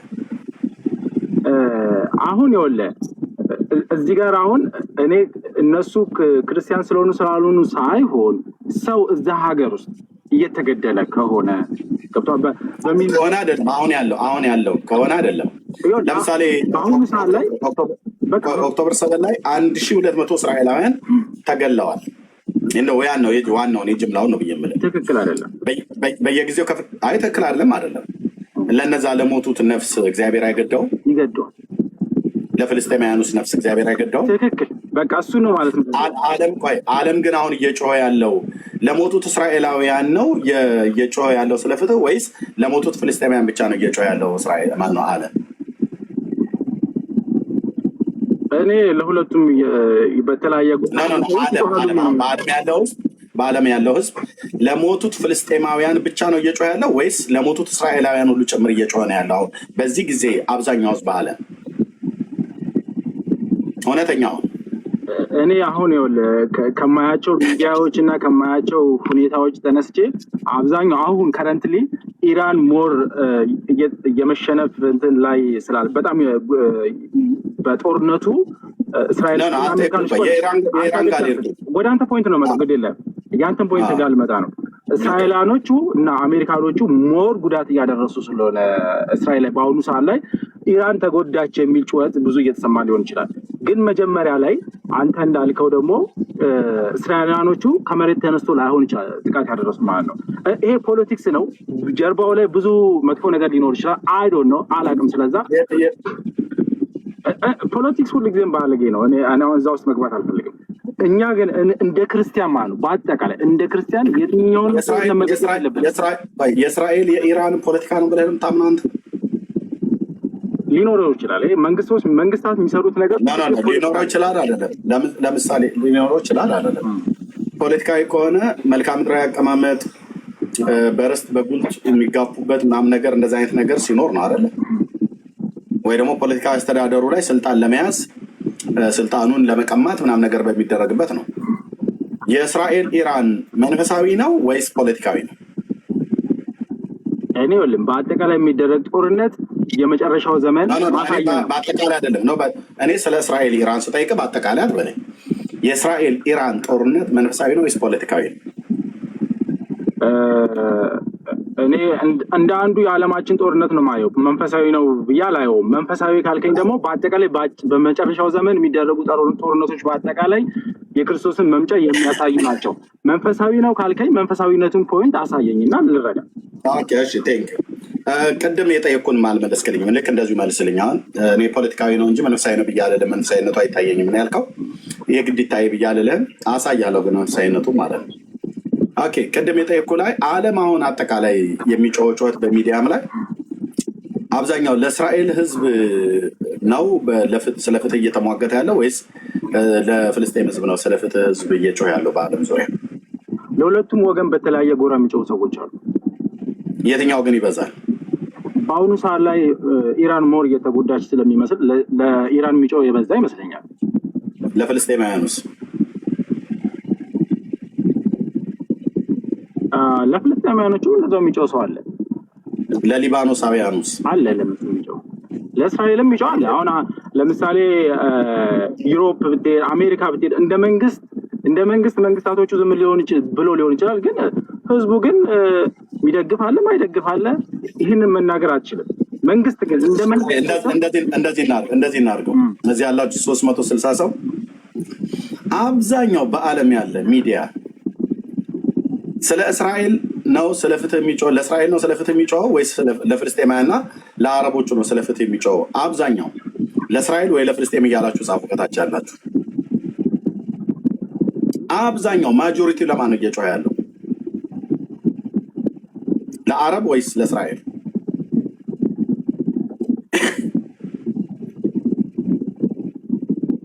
አብዛኛው ለማን ነው የሚጮኸው? ለፓለስቲኒያን ነው። ኦኬ ሊጮህላቸው አይገባም እያልልም የእውነት ይኸው እግዚአብሔር ምስክሬ ለምን ተጮህላቸውም እያልልም። አብዛኛው ለማን ነው? ለፍልስጤማውያን ለአረቦቹ ነው የሚጮኸው። ለኢራንም፣ ለሶሪያ፣ ለሊባኖስም ለምናምን ነገር ማለት ነው። ለምን ተጮህላቸው አይደለም፣ ሊጮህላቸውም ይገባል። ለእስራኤል ግን የሚጮህ አሁን ከሚጮህ ህዝብ በላይ ግን አብዛኛውን ቁጥሩ የሚይዘው ለእስራኤል አይደለም። ጮህ ማነሽ እህታችን ጥያቄ ላይ በለሽ ታያለሽ። ገብተሽ እዚህ ስለምትቀመጭ ይቅርታ ስላላወቅሽ በቃ ሰውቼሻለሁ። ቅድም ጥያቄ ጠይቀሻል፣ ገብተሽ የምትቀመጨው ያውም ደግሞ ምንድነው ሀይድ አድርገሽ የምትቀመጨው። እንደዛ አይደረግም። ኦኬ ቴንክ ዩ።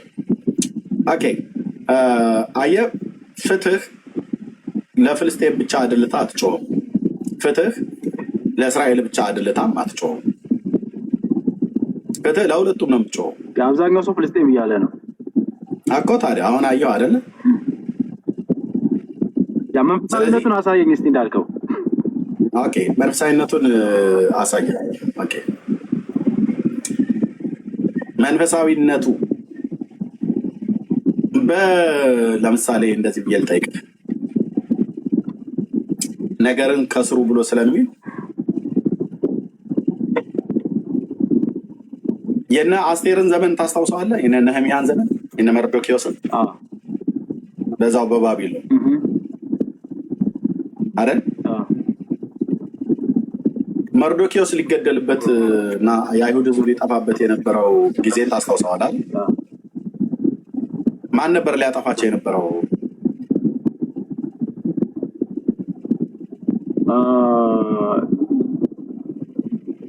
የንጉሱ ባለስልጣኖች መካከል አንደኛው ነው። ስሙን አላስታውስም። ማን ነበረ? ያ ባለስልጣኑ ሰው ማን ነበር?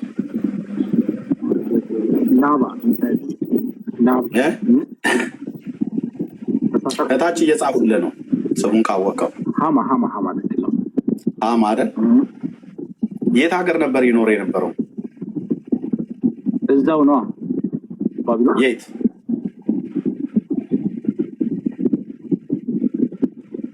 የት ነው? እዛው ባቢሎን።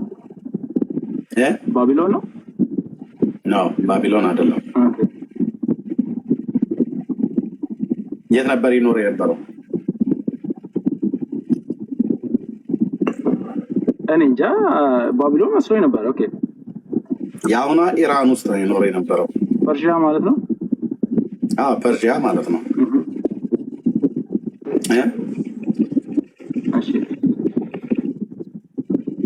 እሺ ለምን ነበር ሊያጠፋቸው የፈለገው? የአይሁድንስ በሙሉ ነበር አይደል ይጥፋ ብሎ ደብዳቤ ያጻፈው? ያ ለምን ነበር እንዲጠፉ የፈለገው? ሃማ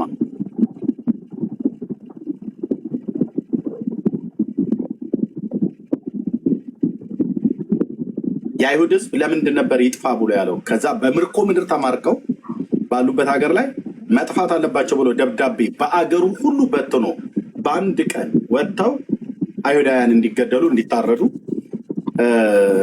ያደረገበት ምክንያቱ ምን ነበር? ያው እግዚአብሔርን ስለሚያመልኩ ነው እነሱ ነው። የሰውየው ምክንያቱ ምንድን ነው?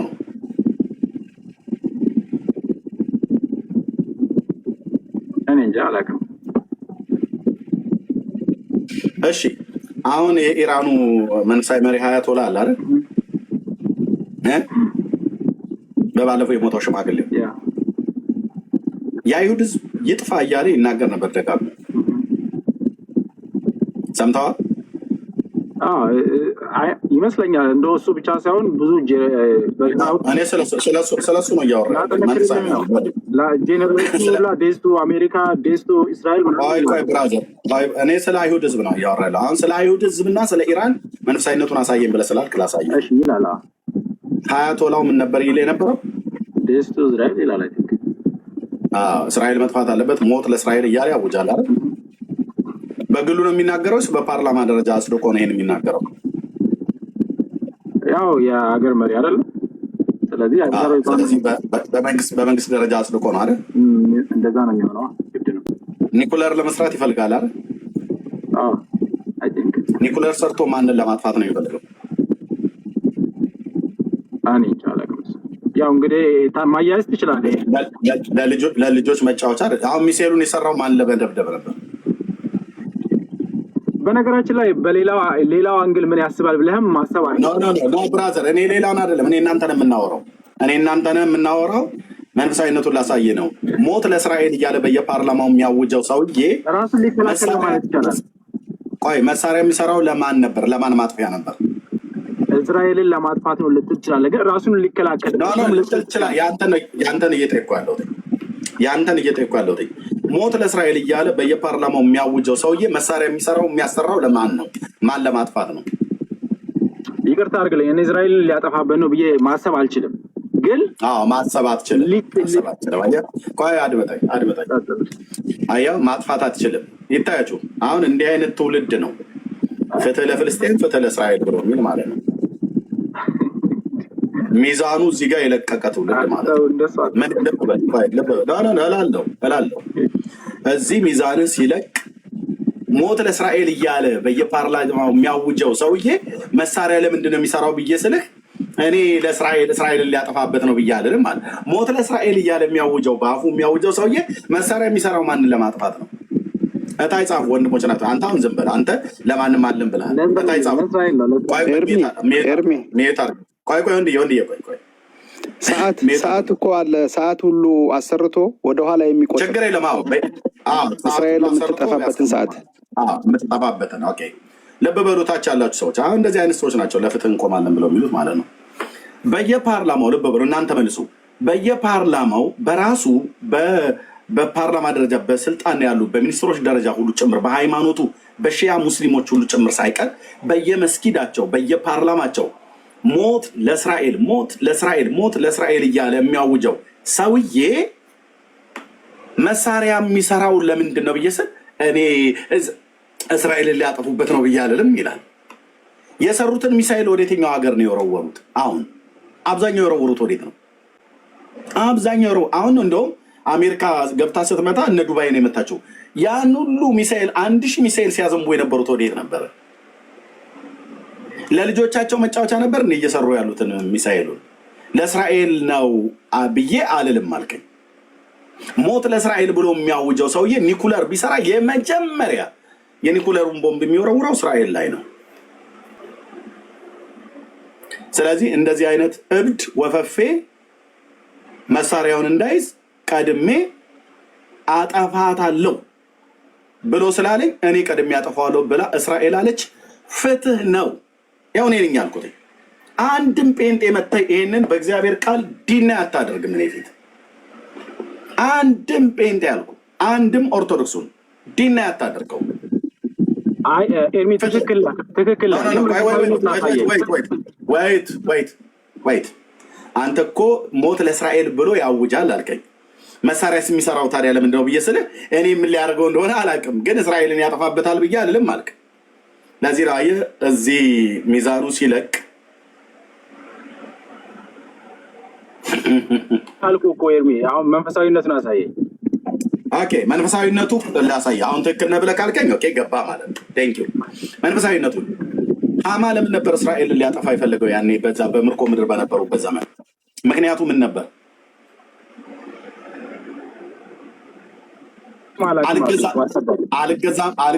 ለዚህ ነው ታዲያ መጽሐፉን አላነበብከውማ። እኔ እኮ መጽሐፉን ያላነበበ ሰው ነው በጣም እየቸገረን ያለው። አልተከራከርከኝም፣ ችግር የለም። ብትከራከረውም ችግር የለም በእውቀት ከሆነ። ስለዚህ ምክንያቱ ምን ነበረ? ሐማ ኦኬ እንደ ምክንያት ያቀረበው ናቡቅ ማነው መርዶኪዎስ በንጉሱ በር ላይ ተቀምጦ ሳለ ሲወጣ ሲገባ አልሰገደልኝም ነው አይደል? ታስታውሳለህ? አሁን አስታውስከው?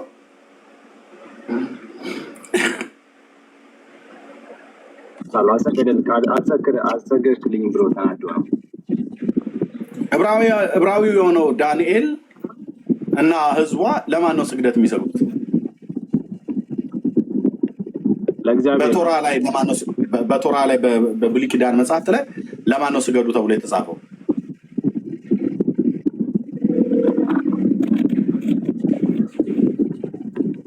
ለማን ነው ስገዱ ተብሎ የተጻፈው?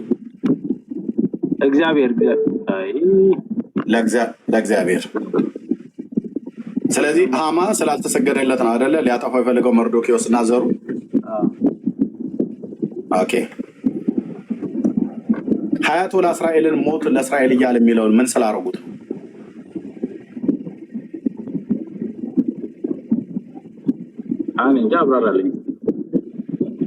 እሺ አልበራለን። ሐማም ሀያቶላም የሚኖሩት የትኛው ምድር ላይ ነው? እስራኤሎች እግዚአብሔርን አይቀበሉም መቼስ እነሱ። አልጠየኩም ብራዘር። ሐማም ሀያቶላም የሚኖሩት የትኛው መሬት ላይ ነበር? የትኛው ምድር ላይ ነበር? በእርሻ ላይ ነው። ኢራን ማለት ነው አይደል? የኢራን የምድር ክልል ላይ ገዢ ነኝ ብሎ የተቀመጠው መንፈስ ማን ነው?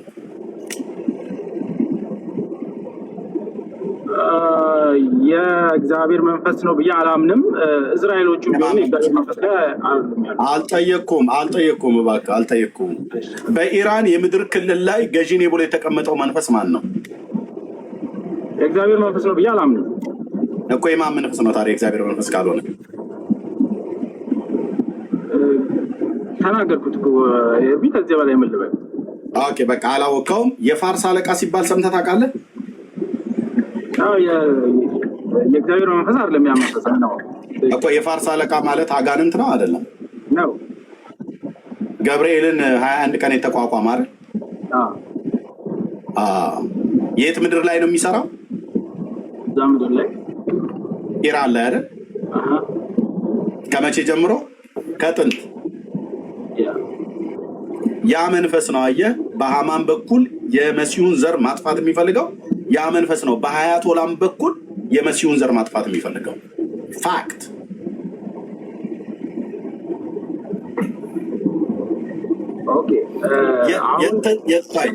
እሰጣለሁ። ይሄንን ሊቃወም የሚችል እኔ ሌላ ሰው ቢገባ አሁን እሱ በቅንነት ሊከራከረኝ አይደለም። ተሳስተሃል ኤርሚያስ ብሎ የሚል እኮ ነው እኔ ሰው የጠፋው። አይ ሁሌ እንደሱ አጠብቀ አይ አሉ አንተ ምንም ነገር አልክ። በቅንነት ነው እየተናገርክ ያለው። ማንሽ ሰሚቲ ቅድም አስገብቼሽ አንቺ ደጋግመሽ እዚህ ገስት ላይ ገብተሻል፣ ገብተሽም ጠይቀሻል። ኦኬ ስትገቢ ግን ገስት ላይ ተደብቀሽ ትቀመጫለሽ እና ይቅርታ ስላላወቅኩ ሪፖርት ሊደረግም ስለሚችል ብዬ ያስወረድኩሽ። ኦኬ አገኘኝ። አሁን ግን ወንድማችን ሃማ ይኖር የነበረው ሱሳ በሚባል ከተማ ላይ ነው። የሱሳ ግንብ ሱሳ በሚባል ከተማ የኡባል የሚባል ወንዝ አለ። ለዛ አቅራቢያ ላይ ያለች ከተማ ናት። ጥንታዊ ከተማ ነው። የኤላም አውራጃ ተብሎ በሚባለው ያኔ በአውራጃ የተከፈለ ስለነበረ ሜዶና ፋርስ የተለያየ ጥምር መንግስት ከመሆኑ በፊት የተለያየ ሀገር ነው። ኢራን አሁን ኢራን ብሎ የሚለው አሁን ግዛቷን በጂኦግራፊ ያገኘችበት የቅርብ ዘመናት ነው። ከዛ በፊት ግን እንደዚህ አገረ መንግስት ሆነው በአውራጃም በአገርም ደረጃ ተከፋፍለው ፋርስ ለብቻ ነው፣ ሜዶን ለብቻ ነው። እንደዚህ አይነት አለ። ይሄ ኤላም አውራጃ ለብቻ ነው። ስለዚህ ይሄ መንፈስ እዛ ምድር ላይ ከጥንት ጀምሮ የሚሰራ መንፈስ ነው። ገብርኤልን 21 ቀን የተቋቋመ የአየር ላይ አጋንንት ማለት ነው። የአየር ላይ ዘንዶ ማለት ነው። በምድሪቱ ላይ ይሰራል። ስንቶ ታውቃላችሁ? እንደ መንፈሳዊ ሰው በእርግጥ አንተ ከሌላ ቤተ እምነት ስለሆንክ ማለት ነው። ስንቶ ታውቃላችሁ? ዓለምና በእሷ ውስጥ ሁሉ ያሉትን የክፉ የመናፍስት ኃይላት እንደሚገዙ በእያንዳንዱ ሀገር ላይ ኢትዮጵያ ላይ የተመደበ የክፋት የመናፍስት ሰራዊት ሃይራርኪ ስልጣን አላቸው። ጳውሎስ በኤፌሶን መልእክት መጽሐፍ ምዕራፍ 6 ላይ እንደሚናገረው ማለት ነው። በአየር ላይ ስልጣን ያላቸው የጨለማ ዓለም ገዢዎች አሉ። እነሱ ደግሞ የስልጣን ሃይራርኪ አላቸው። አመድ ላይ በተቀመጠው አተላ በሚል ሰው አተላ በሚያስልሰው ዛር ነው፣ ቃልቻ ነው፣ ደብተራ ነው ብሎ በሚል ላይ ጭፍሮቹ ናቸው የሚሰሩት። እነሱን የሚያሰማራ የክፋት መንፈሳውያን ሰራዊት አለ፣ ሃይራርኪ አለ። ልክ ሚካኤል የመላእክት አለቃ እንደሆነ ሁሉ ልክ እንደዛው በመላእክት በቅዱሳን መላእክት ዓለም ውስጥ የስልጣን ሃይራርኪ እንዳላቸው ሁሉ በጨለማው ዓለም ገዢዎች ውስጥም የስልጣን ሃይራርኪ አለ። ለምሳሌ እዛው ዳንኤል ትንቢት መጽሐፍ ላይ የፋርስ አለቃ የሚባለው ክፉ መንፈስ ነው፣ አጋንንት ነው። የት ነው የሚሰራው?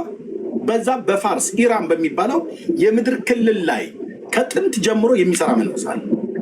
አሁንም ጅምር ነው የሚሰራው። እንደዚሁም የግሪክ አለቃ ደግሞ የሚባለው መንፈስ አለ ይላል ዳንኤል ሲናገር ማለት ነው። የግሪክ አለቃ ደግሞ የሚሰራበት ግሪክ በሚባል ሀገር ላይ ደግሞ የሚሰራ አለ። ልክ ገብርኤል ሚካኤል ገብርኤልን ሊረዳው እንደመጣ ባይዞ የኦርቶዶክሶቹን አይደለም እየምለው የኦርቶዶክሶቹ ሚካኤል ገብርኤል ብለው የሚለው እርገጧቸው። እነሱ ጣዖታት ናቸው። እርገጠው አልኩ። እነሱ ትክክለኛ መላእክት አይደሉም። እኔ የማወራው ስለ ቅዱስ ሚካኤል ነው፣ ስለ መላእክቱ ማለት ነው። እኛ የምናወራው ይሄ ካርቶን ላይ ሚዛን እንደዚህ ምናምን ነገር እሱን እርገጠው፣ ብራዘር እርገጠው፣ ጣዖት ነው። እኛ እያወራን ያለነው ቅዱስ ሚካኤል መልአኩ ነው።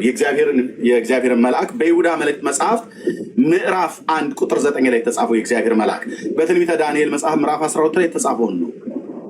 ያ ቅዱስ ሚካኤል ክንፍ የለው፣ የኦርቶዶክስ ክንፍ አለው። ክንፉን ቁረጠው፣ ክንፉን መድምድ እናጣለው።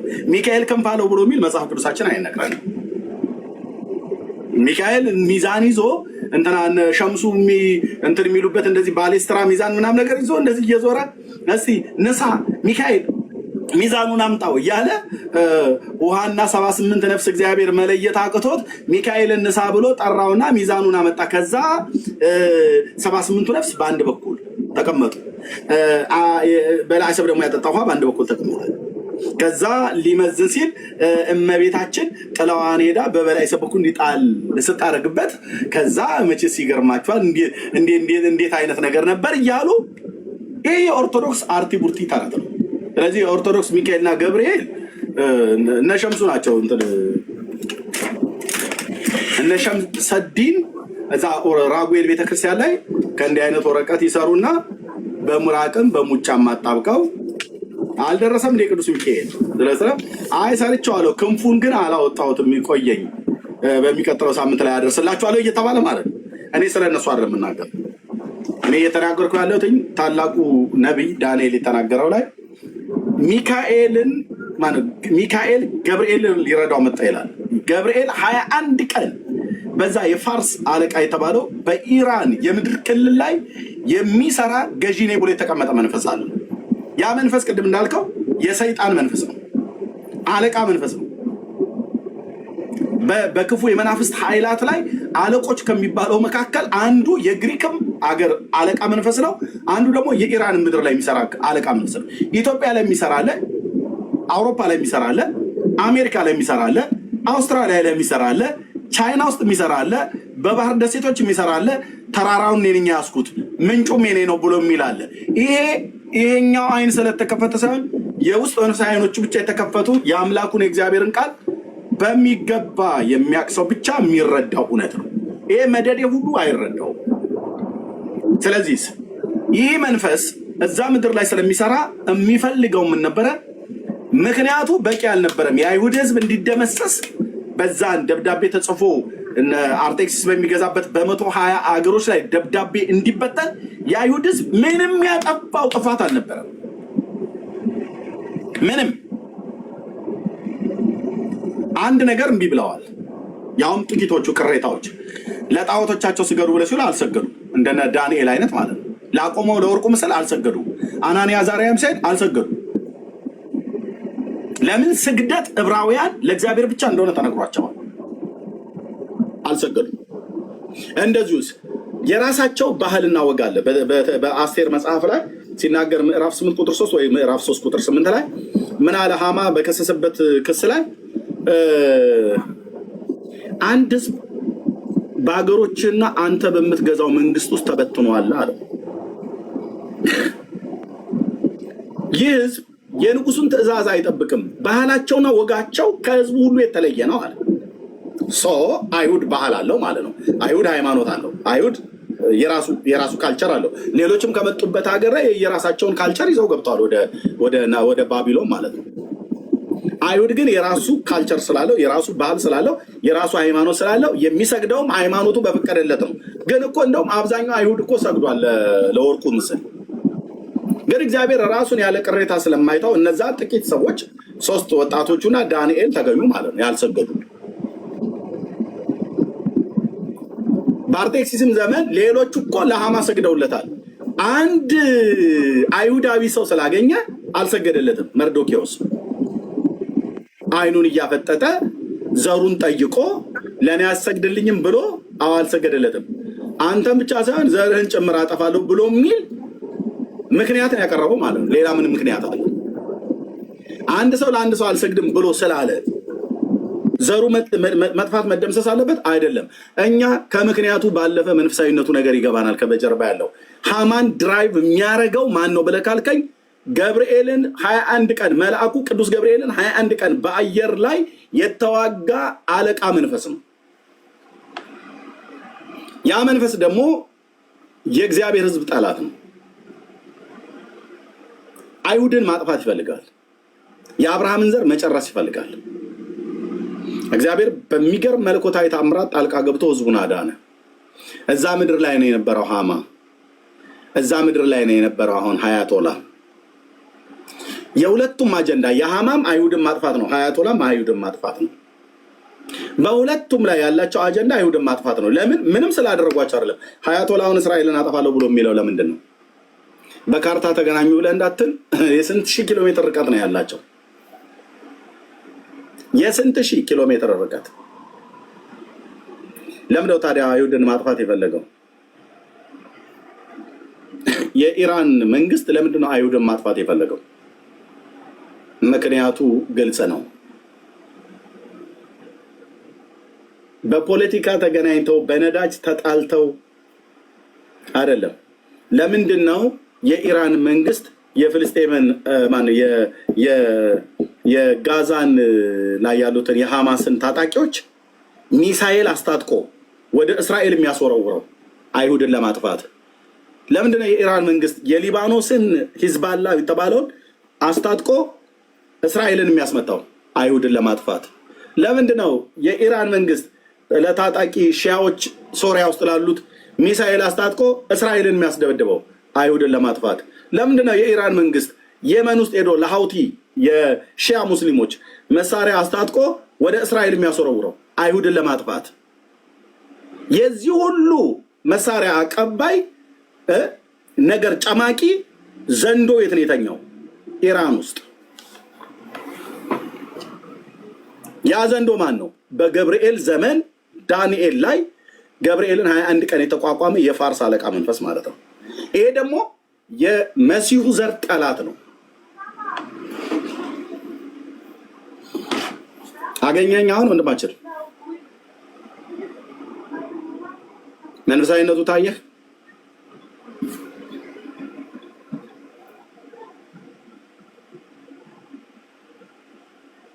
እሺ ወንድማችን ባይሰማም አያችሁት አይደል? ሌላው ትውልድ እዚህ 400 ምናምን ነገር ከኋላ ተደብቆ የሚሰማ ይስፋል እና ተደብቆ ይሰማል። ተደብቆ ይሰማል። ይስማ። ተደብቃችሁም ስሙ፣ ምንም ነገር የለም። በጨለማን ተገና አድርጎ መጥቶ ኒቆዲሞስ የሚሰማ ነበር ተብሏል። ተደብቆ ይሰማል። እኔ ተደብቃችሁ ከምሰሙ ተደብቃችሁ ከምታዩ ኑ ቅረቡና በእስራኤል ነገረ እስራኤል ማለት ነው። እስራኤል በመጽሐፍ ቅዱስና በታሪክ በሱ ላይ ማውራት እንችላለን። እሺ ወንድማችን እንግዲህ ጨርሰሃል። መንፈሳዊነቱ ይሄ ነው መልኩ እላለሁ። ለሌሎች እድል እንስጥ። እሺ እኔ ጥያቄ አለኝ አጠር ያለች። እሺ እሰጥሻለሁ። እንግዶች እናስቀድምና እሰጥሻለሁ። እሺ አሺ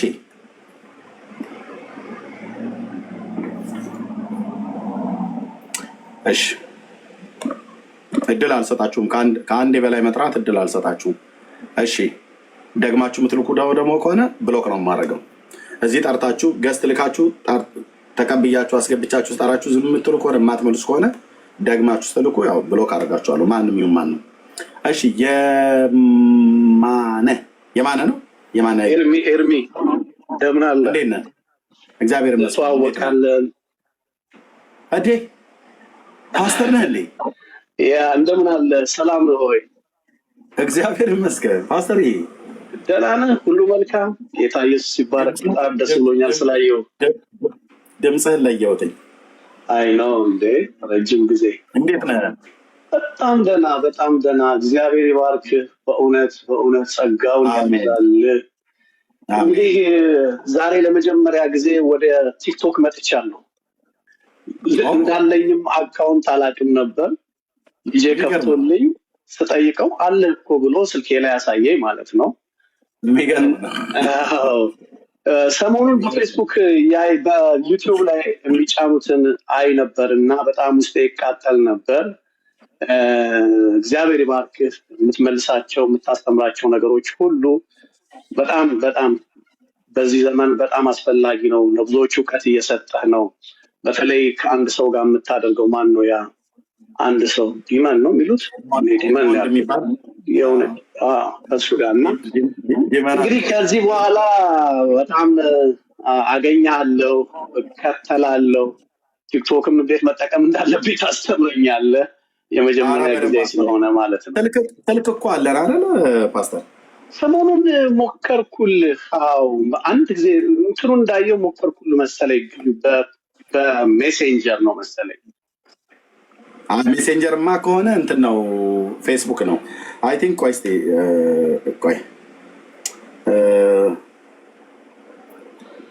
አይ ቲንክ ሴቭ ያደረኩት ይመስለኛል።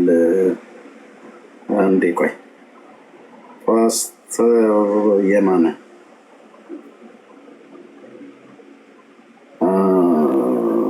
ኦኬ መጨረሻው 9199 ነው አይደል? የስ ልክ ነህ አለህ ማለት ነው። በቃ እንደዋወላለን። በጣም ደስ ይላል። እግዚአብሔር ይባርክ። የመጨረሻ ትንሽ ልበል ብዙዎች እንግዲህ እንዳልይዝ። ኧረ በደምብ ቆይ ላስተዋውቅህም። ሚስኮል አድርጌልሃለሁ ዋትሳፕ ላይ። እሺ ሚስኮል አድርጌልሃለሁ ዋትሳፕ ላይ። እሺ ፓስተር የማነ ማለት ፓስተር ነው። እኔ ጌታን በተቀበልኩበት ጊዜ የሚያገለግልበት የኛ የኢትዮጵያ ጉባኤ እግዚአብሔር ቤተክርስቲያን 6 ኪሎ አጥቢያ ማለት ነው። አሴምብሊ ቸርች እኔ ከኦርቶዶክስ መጣ ጌታን ተቀብዬ መሰረታዊ ክርስትና ትምህርት ውስጥ የተማርኩበት ነው። አይ ቲንክ እኔም ዙር ላይ መተህ ያስተማርክ ይመስለኛል። አስተምረናል። 27ኛ ዙር የደቀ መዝሙር ተማሪ በነበርንበት ሰዓት ላይ አንተን አስታውሳለሁ። ኃይለማርያም ነው ጥቁ ኃይለማርያምን፣ ፓስተር ለጌን፣ ወንጌላዊ ስንታየ ተስፋዬን፣ ፓስተር ጥላሁን ሲዳን አስታውሳለሁ። እና አጭር ነበረች ደግሞ አንዲት እህት ነበረች የምታስተምር እንደዚሁ ክትትል ላይ ይመስለኛል። እሷንም እንደዚህ አግኝቻለሁ። እና ያም ሆነ የኛ የኢትዮጵያ ጉባኤ እግዚአብሔር ቤተክርስቲያን የሙሉ ጊዜ አገልጋይ የነበረ ያኔ መሰረታዊ ክርስትና ትምህርት የሚያስተምር የነበረ መሰረታዊ ክርስትና ትምህርት ካስተማሩ ሰዎች መካከል አንዱ ነው። የቤተክርስቲያናችን የዛ ቤተክርስቲያን ፓስተር የነበረ ደግሞም እዚህ ቤተ እስራኤል ላይ የሚሰራ አይ ቲንክ ዝርያው ቤተ እስራኤል ላይ ይመስለኛል በአሜሪካ ሀገር ያለው በጣም የተወደደ ወንድም ነው ለማለት ነው። ቴንክ ፓስተር የምትለው ካለ ማለት ትችላለህ።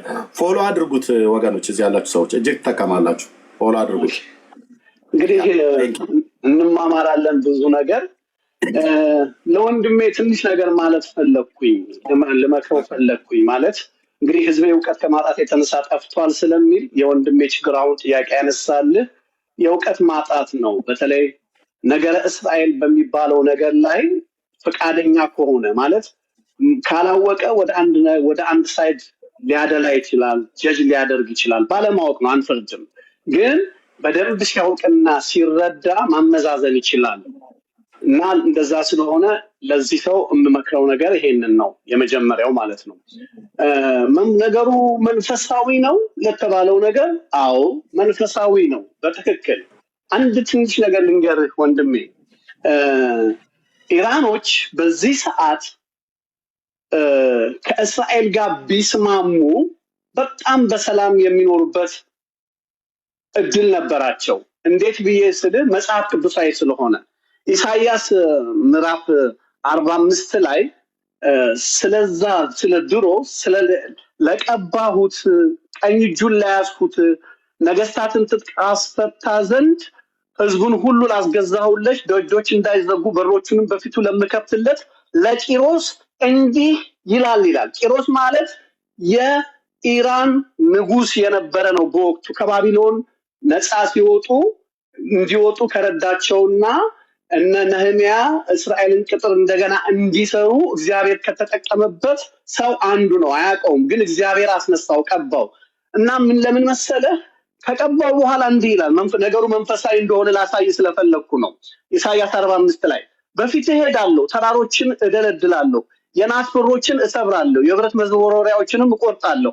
በስምህ የምጠራህ የእስራኤል አምላክ እኔ እግዚአብሔር መሆኔን ታውቃለህ። ሲያስተዋውቀው ለኢራኑ ንጉስ በወቅቱ ለነበረው ለቂሮስ እኔ የእስራኤል አምላክ ልዑል እግዚአብሔር እንደሆንኩ ታውቃለህ ይለዋል። ከስላወቀ ምን ተሰጠው? በስውር በተሰወረ ስፍራ የተከማቸውን ሀብት፣ በጨለማ ያለውን ንብረት ሰጥሃለሁ።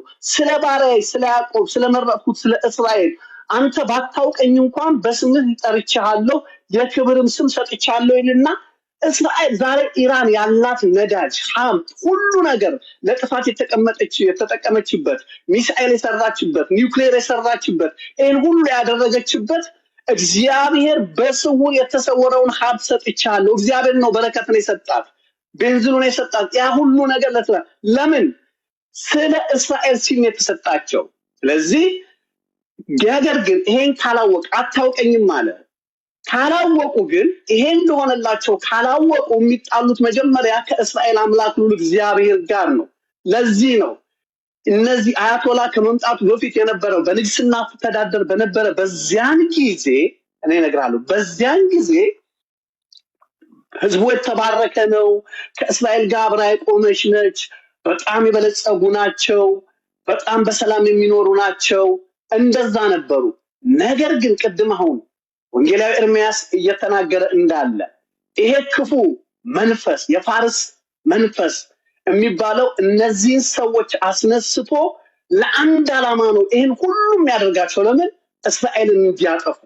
እስራኤልን ለማጥፋት ሲዘጋጁ ደግሞ መጀመሪያ የባረኩህ የማታውቀኝ እኔ ነው ያለው ከእግዚአብሔር ጋር ነው የሚጣላው። መጽሐፍም ስለሚናገር ከእስራኤል ጋር የሚጣላ ይደቃል። በቃ ከነሱ ጋር ከተጣሉ ይደቃሉ። ይሄ ስለሆነ ነው አሁን ችግሩ ሁሉ እንዲህ የሆነባቸው። ነገር ግን ቅድም ኤርሚ እንዳለው በምንም የሚገናኙት በድንበር አይገናኙም። በጣም ርቀው ነው። በዘርን የአረቦች የአብርሃም ልጆች ሌሎች ነበር መነሳት የነበሩበት አረቦች ናቸው። እነ ሳውዲን እነ ኢሚሬትን ተመልከት። ከነሱ ጋር በሰላም ስለሆኑ በሰላም ሀብታም ሆነው ይኖረው ነበር። ኢራኖችም እንዲመኖር ሲችሉ እምቢ ብለው ለጠላት ሀሳብ ለፋርስ ንጉስ ስለተገዙ ይሄ ነው ጸቡ። ስለዚህ በአጭሩ ነገሩ መንፈሳዊ ነው ለማለት ነው።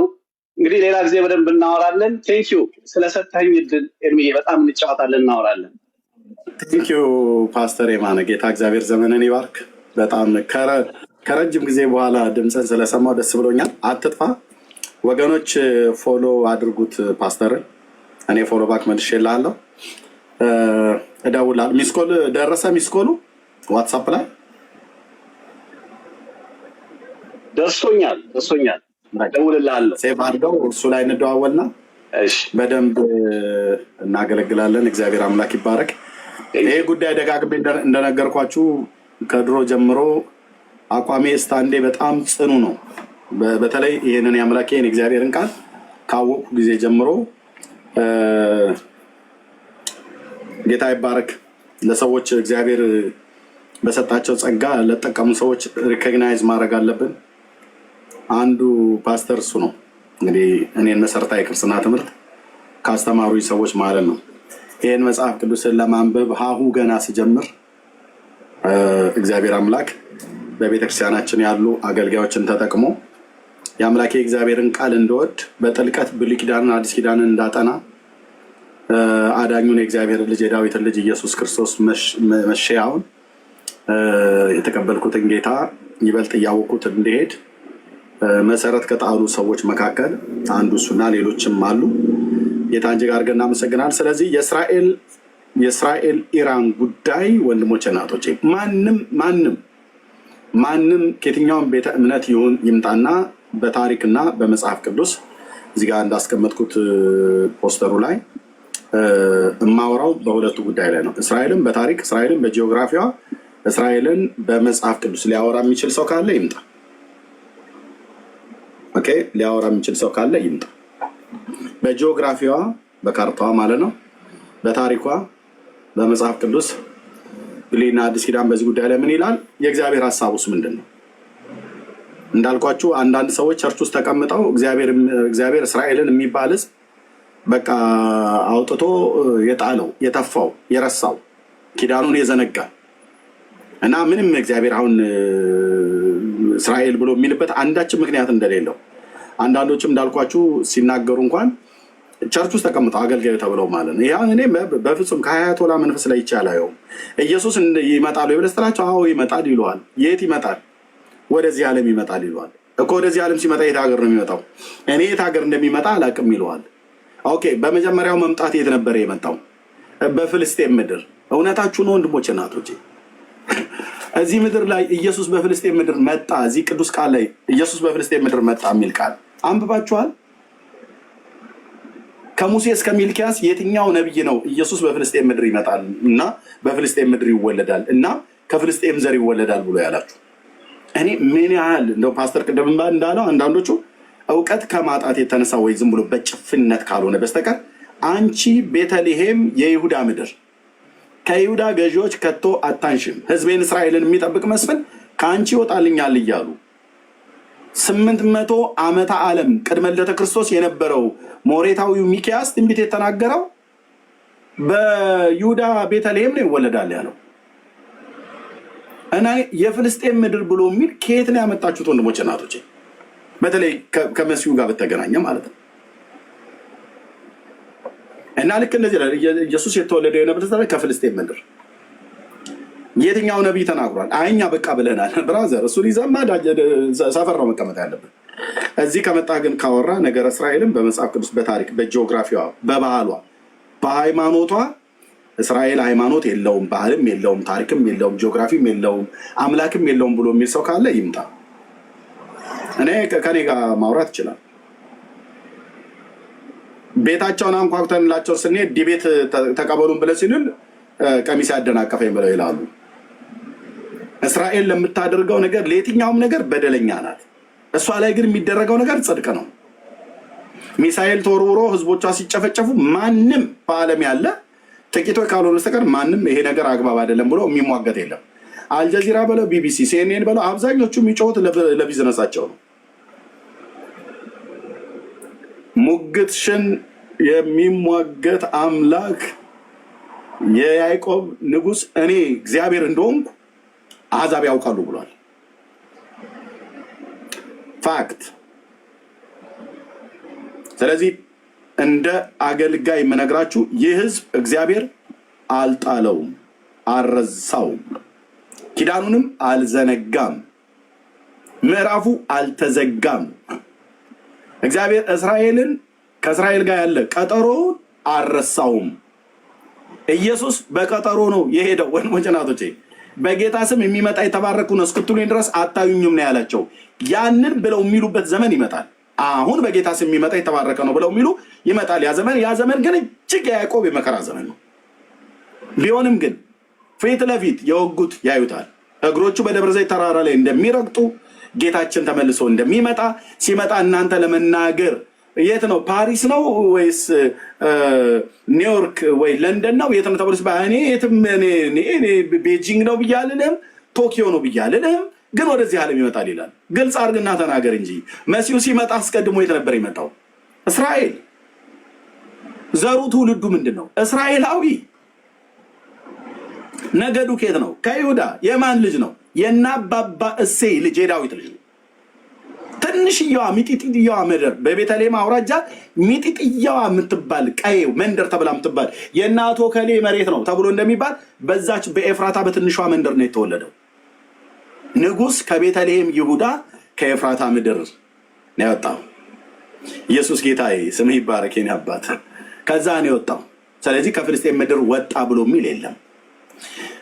ስሙን ያስኩት ታላቁ ነቢይ ኤርምያስ በምዕራፍ 30 ቁጥር 20 ላይ ሲናገር አለቃቸው ከነሱ ይሆናል፣ ገዣቸው ከመካከላቸው ይወጣል፣ እኔም አቀርበዋለሁ ይላል እግዚአብሔር።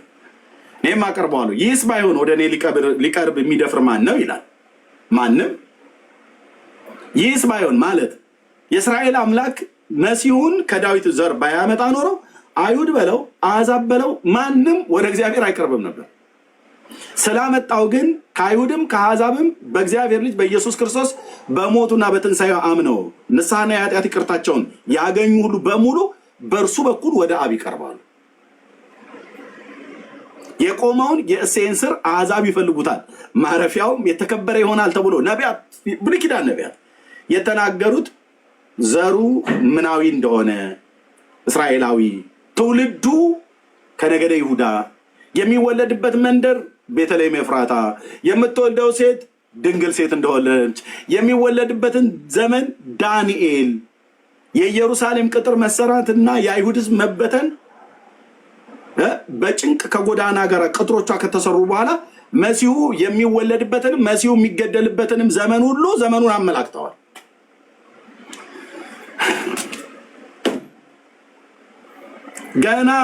ገና እስራኤል የተስፋውን ቃል ሲሰጣቸው እግዚአብሔር በእነዚህ ታላላቅ ነቢያት በኩል ጌታ ተናግሯል። ስለዚህ ከፍልስጤም ምድር ነው የተወለደው ብላችሁ አማረልን ብላችሁ ሶሻል ሚዲያም ላይ ሁሉ አማረልን ብላችሁ መድረክ ላይ ራሱ ፑልፒት ላይ እንደኔው የመድረክ አገልጋይ የሆናችሁ ጌታ ለማገልገል እድል ሲሰጣችሁ ፑልፒት ላይ ወጥተህ መጽሐፍ ቅዱስ ዘርግተህ እንኳን ለጌታችን ለኢየሱስ ክርስቶስ የልደት በዓል አደረሳችሁ፣ የዛሬ 2000 ዓመት ኢየሱስ በፍልስጤም ምድር ተወልዷል ብለህ ስትለኝ አንቄ ባወርድ ደስ ባለኝ። ከመድረክ ላይ አንቄ የትኛው ነብይ ነው በፍልስጤም ምድር ተወለደ ብሎ የሚለው? የትኛው ነብይ ነው ያለው? እኔ በማገለግልበት ቸርች እንደዛ ብለህ ብትል አለ ፓስተር ስራ አለ ማለት እኔ በምገለገልበት ቸርች እንደዛ ብለህ ብትል አስተካክል ነው የምልህ። አስተካክል ካልሆነ ይቅርብን። ያንተ አገልግሎት እየዋሻህ አታገለግልም። ውረድ ነው መባል ያለበት። በይሁዳ ምድር አስብልሃለሁ። በይሁዳ ምድር በቤተልሔም ሚኪያስ እንዳለው ማቴዎስ እንደጻፈው አሁን እንደዛ ነው። በፍልስጤም ምድር ይለኛል። የቱኛው ጋር መጽሐፍ ጋር ነበባችሁት? የለም። አየህ፣ ኢየሱስ በፍልስጤም ምድር ተወለደ ብሎ ያሉት እነማን ናቸው? አረቦች፣ ኦቶማን ቱርክ። እንግሊዝ መሬቱን በያዘችበት ጊዜ ለማስወራት ሆን ብሎ እስራኤል የሚባል ሀገርና ሕዝብ ታሪክም ባህልም እንደሌለው ተበትኖ በቃ የጠፋ እግዚአብሔር የረሳው በምድር ዙሪያ ተበትኖ የተረገመ ሕዝብ ተብሎ የሚባል ማለት ነው። ብራዘር፣ የእግዚአብሔርን የልቡን ሀሳብ አላወቃችሁም። ከእስራኤል ጋር ያለው ቀጠሮ ጽኑ ነው። 7ኛው ሱባኤ ገና አለ።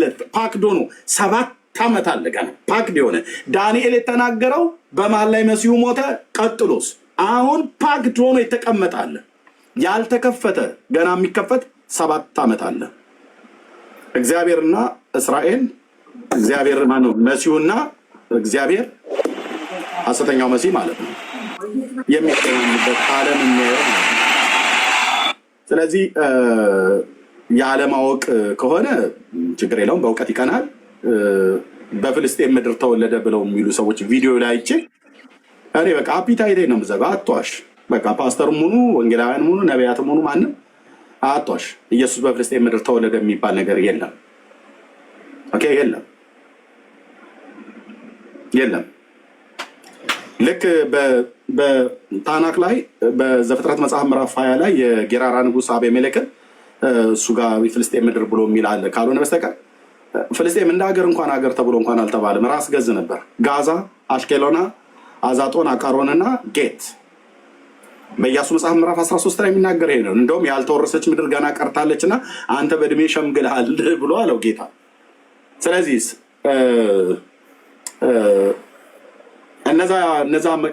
እነዛን ሀገሮች ሁሉ እንኳን ጭምር የይሁዳ ልጆች እንደሚወርሱት በባህሩ ዳርቻ ላይ የይሁዳ ልጆች እንደሚያርፉ እነ ሶፎንያስ የተናገሩት አለ እና አሞጽ የተናገሩት ትንቢት አለ።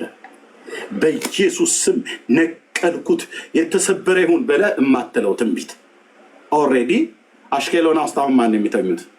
የይሁዳ ልጆች። አሽኬሎና አሁን በማን ግዛት ውስጥ? በእስራኤል ግዛት ውስጥ። ለምን?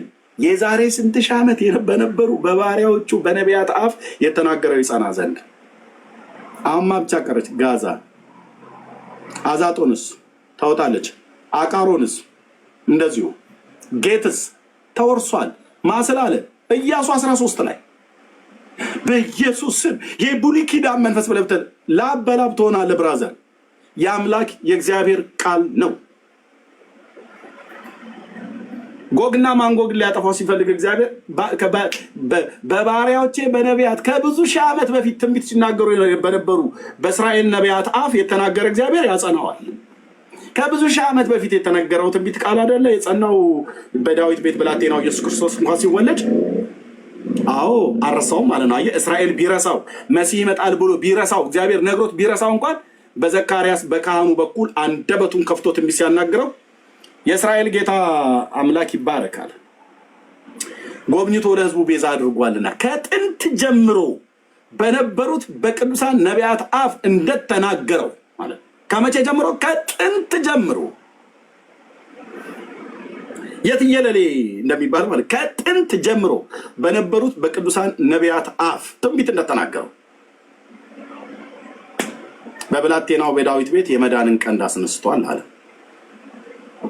ብዙ እስራኤላውያን ሲሞቱ የመሲሁን መወለድ እያስታወሱት ለትውልድ ትውልድ እየነገሯቸው አንዳንዶቹ እየዘነጉት ሞተው ሊሆን ይችላል።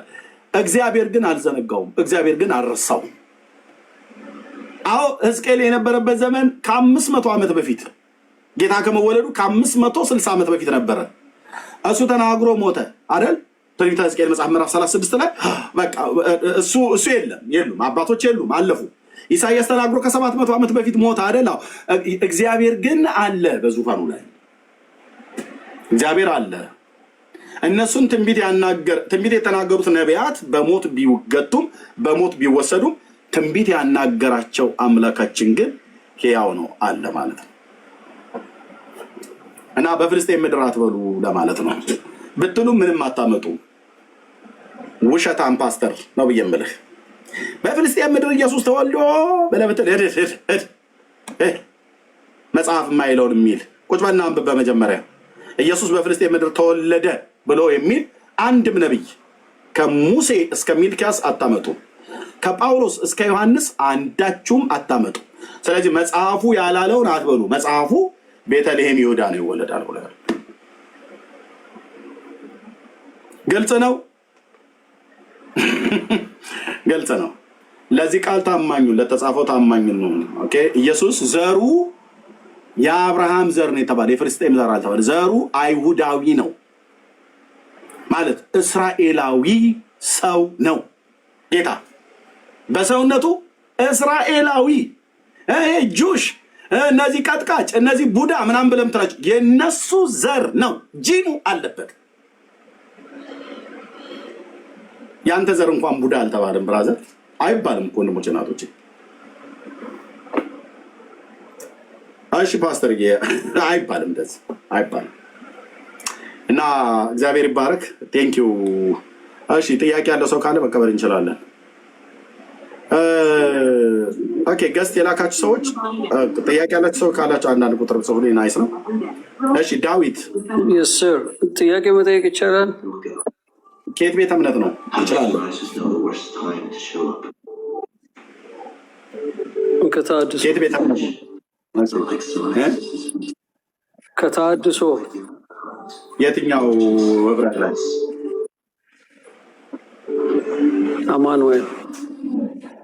አማኑኤል ምን አማኑኤል ህብረት ከቤተክርስቲያን ማለት ነው። እሺ ጥያቄ አለ? ያው እስራኤል በታሪኳና በመጽሐፍ ቅዱስ እያልን ነው። ያው አሁን ስለ እስራኤል እየተናገርክ ነበር እና እሺ እንግዲህ በዜግነት እስራኤላዊ ያልሆነ እንዴት ነው የአብርሃም ልጅ መሆን የሚችለው? የአብርሃም ልጅ መሆን የሚችለው በዜግነት በክርስቶስ ኢየሱስ በማመን እስራኤላዊ ያልሆነ።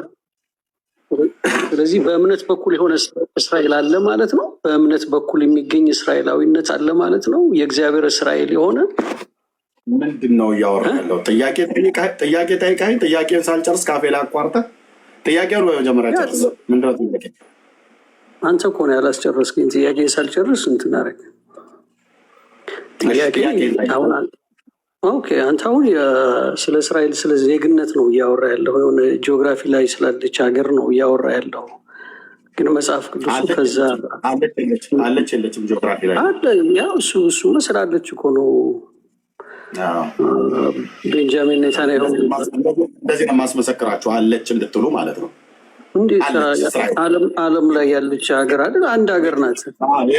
የጂኦግራፊዋን እስራኤል የለችም ብለው ለሚሉም ሰዎች ጭምር ለእነሱ መልስ ነው። አንተ ካመንክ ጥሩ ነው፣ ካላመንክ ግን ያው በእንደዚህ በአፍ ትመሰክራለህ ማለት ነው። እና አሁን አንተ እንደምትለው አንተ የምድሪቱን ልታመን ትችላለህ፣ ጂኦግራፊ ላይ ያለችዋን እስራኤል። ግን ጂኦግራፊ ላይ እስራኤል የምትባል የለችም ብለው ለሚሉ ለእነሱም ሁሉ መልስ ሲሆን ዘንድ አንተ ጥያቄ ቀጥል። ኦኬ። ስለዚህ ሌላ እስራኤላዊነት እንዳለ ደግሞ አዲስ ኪዳን ይናገራል እና ኤንፈሲስ የሚሰጠው በደንብ አዲስ ኪዳን በእግዚአብሔር ስለ እግዚአብሔር እስራኤል ነው የሚያወራው አዲስ ኪዳን ማለት ነው። እና በአብርሃም በኩል ስለሚገኝ ለምሳሌ አብርሃም አባታችን ብለን ጥያቄ ነው የምጠይቀው ወይስ ምንድን ነው? ጥያቄ ቀደም የአብርሃም ልጅነት በስጋ በኩል ካልሆነ የአብርሃም ልጅነት በምን ይገኛል ብለህ ስትለኝ ጥያቄውን የተረዳው መስሎ ልመልስልህ ስል ጥያቄን አላቋረጥከኝም አልከኝ። ማን አቋረጥከኝ አልከኝ። አሁን ደግሞ ጥያቄ አይደለም የምጠይቀው ማብራሪያ የምሰጠው። ጥያቄ አለህ? እሺ ያ ጥያቄ እሱ ነው። ስለዚህ ስለ ጥያቄ ከዜግነት ውጪ እስራኤላዊነት አለ ወይ ነው። ኦኬ ከዜግነት ውጪ እስራኤላዊነት የለም። ኦኬ ምንድነው ታዲያ ያለው? ከዜግነት ውጪ የአብርሃም ልጅነት አለ። የአብርሃም ልጅነት ደግሞ በእምነት በኩል የሚገኝ ነው።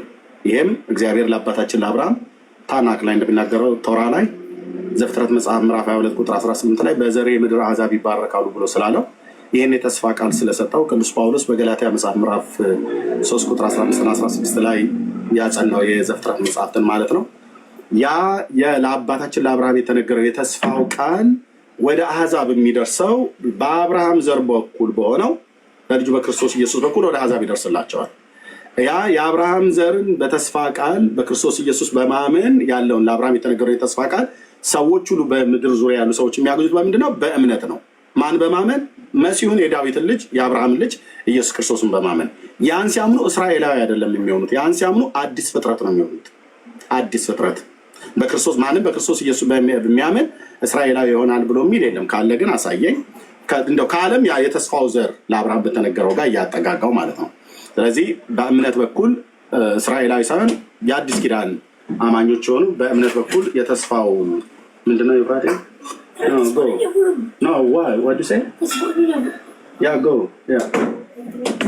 እሺ።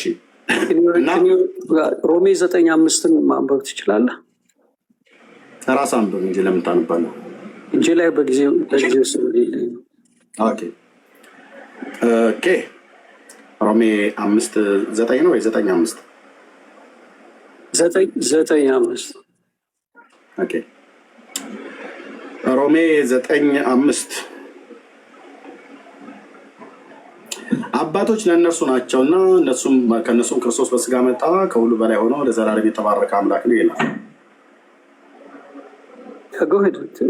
ትንሽ ያው እሱን ታሪክ አንብቦ እስራኤል የሚባል የለም ስላልክ ምናልባት እዛ ላይ የሚናገረው ክፍል ስላለ ምንድን ነው የሚናገረው?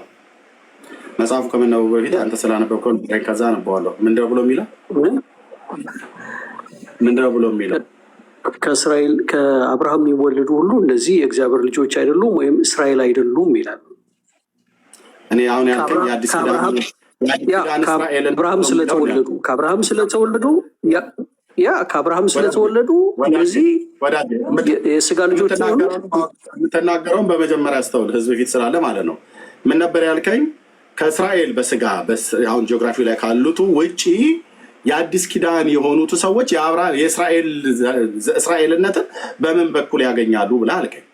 ኦኬ፣ እኔ ደግሞ ያን እስራኤልነትን ሳይሆን ለአብርሃምና ለዘሩ የተነገረው ለአብርሃም የተነገረው የተስፋው ቃል እሱን አሕዛብ ሮሜ 9:5 አንብብልኝ ያልኩህ አላነበብከውም እኮ አንብበው ስላነበብከው አንተ አልከኝ። ኦኬ፣ አሁን ምንድነው ነገሩ? ማጠፊያው ሲቸግርህ ፕሮቮክ ለማድረግ ፈልገህ ከሆነ ሮሜ መጽሐፍ ምዕራፍ 9 ቁጥር 5 አነበው። ድጋሚ አነበዋለሁ። ልብ በሉ። ምን ይላል? አባቶች ለእነርሱ ናቸውና ከእነርሱም ክርስቶስ በስጋ መጣ፣ እርሱም ከሁሉ በላይ ሆኖ ለዘላለም የተባረከ አምላክ ነው ይላል። አሜሪካ ሀገር ነው አይደል የምትኖረው? አንድ የሆነ መላጣ ሰው የሚሳደብ አይደለም። ካሜራ ከፍተህ ለምን አታወራም? እሱን ትመስላለህ ድምፅ ማለት ነው። እስካሁን አልሰደብኩም። እሱ ከሆነ ብዬ ነው። አይ እሱ አንድ ስላለ ያው ሁለት ያነበብኩልህ። ምን ይላል? ወዳጄ አላነበብኩልህ? አነበብክልኝ። ላንብብልህ? ኖ ሮሜ 9:5 አንብብልኝ ብለህ ሁለት ጊዜ አላነበብኩልህ? አነበብክልኝ። ኦኬ፣ ምንድን ነው የፈለግከው? በተነበበው ክፍል ውስጥ የእስራኤል ዘር ብሎ የሚል አለ። እዚህ ጋር የተባለውስ እነዚህ አባቶች ከነሱ ናቸው። ክርስቶስ አይ ቲንክ 5 ስልህ እኔ 5 ላይ ትቆማለህ ብዬ አላሰብኩም። ዳስዋይ እስከ ስንት ድረስ? እስከ ቁጥር 7 ድረስ። ቁጥር 6 ነገር ግን የእግዚአብሔር ቃል የተሻረ አይደለም። እነዚህ ከእስራኤል የሚወለዱ ሁሉ እስራኤል አይደሉምና የአብርሃም ዘር ስለሆኑ ሁላቸው ልጆች አይደሉም፣ ነገር ግን በይስሐቅ ዘር ይጠራልሃል ተባለ ይላል። ምንድነው ጥያቄ? ስለዚህ እነዚህ ከእስራኤል የሚወለዱ ሁሉ እስራኤል አይደሉምና እነማን ናቸው? እስራኤል አይደለችም እያልከን ነው? አይ አንተን ነው የምጠይቀው እኮ እነማን ናቸው? እነዚያም በምድር ላይ ያሉት እስራኤል አይደሉም። እኔማ ስለማላውቃቸው ነው። እኔ እኮ ታውቂ ነው የጠየቅኩህ። አንተ አስተማሪ ነህ አይደል? ያ ብራዘር፣ አዎ ቅዱስ ቃሉን አስተምራለሁ። ኦኬ፣ ጥያቄ ምንድነው? እነዚህ የአብርሃም ዘር ስለሆኑ ሁላቸው የአብርሃም ልጆች አይደሉም ካለ በኋላ እነዚህ ከእስራኤል የሚወለዱ ጥያቄ ጠይቀኛል። ተማሪ ከጠየቀ ዝም ነው ማለት ያለበት። ቁጥር 7 ድረስ አንብብልኝ አልከኝ፣ አነበብኩ። በስጋ የሚወለዱት ሁሉ የአብርሃም ልጆች አይደሉም ብሎ የሚለው ይህንን አስረዳኝ። አስተማሪ አይደለም ማለት ቆንጅዬ አስተማሪ ነኝ። በደንብ ስማ ብራዘር፣ ምክንያቱም ስፒሪትህን ሁሉ ጭምር ነው የማነበው። ለምን ምን እያልክ እንደሆነ ይገባኛል። በመንፈስ ሁሉ ጭምር ነው የማነበው። እግዚአብሔር በገለጠ ያልተጻፈ ነገር ለምን ታነባለህ? አሁን የተናገርኩት አንተ ነህ። ሌላ ጥያቄ ጠየቅ አይደል? ነይ ነው የሚታርጉ ጥያቄ ጠየቅ አይደል? ይኸው ቁጥር 7 ላይ አነበብኩ። እስካሁን ድረስ ቅድም የጠየቀኝን ጥያቄ ስሙት፣ ልብ በሉት። ምንድነው ያልከኝ? ጠይቀው ቅድም በምድር ላይ አሁን ያለችው ጂኦግራፊ ላይ የተቀመጠችው እስራኤል መሆኗን ሪኮግናይዝ ታደርጋለህ ወይ ብዬ ስለ አዎ አልከኝ። ከዛ የአዲስ ኪዳን አማኝ ቆይ ብራዘር፣ የአዲስ ኪዳን አማኝ ስለዚህ እየሰማ ከሆነ እየሰማሁ ነው ማለት አይጠበቅብህም። ኦኬ፣ የአዲስ ኪዳን አማኞች የእስራኤል ልጅነትን በምን በኩል ያገኛሉ ብለህ አልከኝ።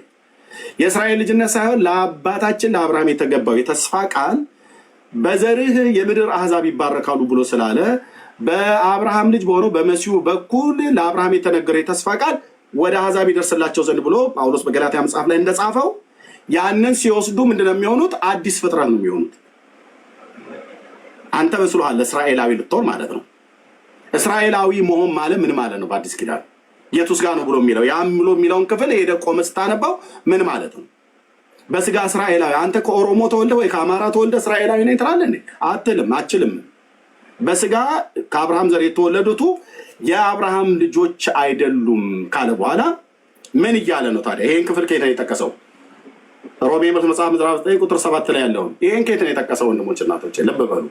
በይስሐቅ ዘር ይጠራልሃል ብሎ ያለው የተስፋው ቃል እንዲጸና። ለምሳሌ 6 ልጆችን ከኬጡራ ወልዷል አባታችን አብርሃም። ኢሽማኤልን ደግሞ ከአጋር ወልዷል። ዘሩ ግን በይስሐቅ ይጠራልሃል አለው ነው የሚለው።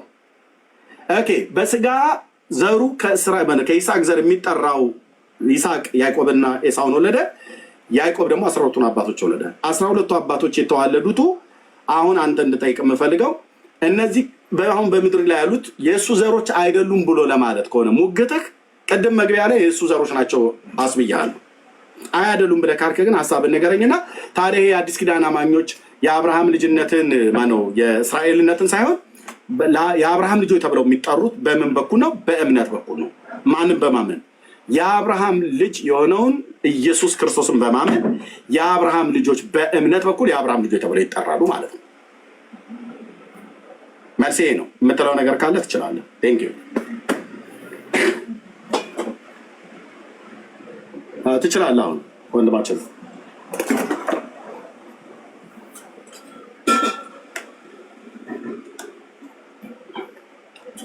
አይሰማም ወገኖች?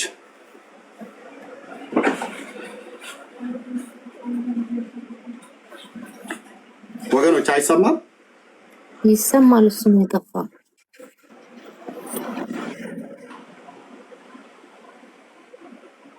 እሺ ስለዚህ ካልተሰማ ለሌሎች እድል እንስጣ።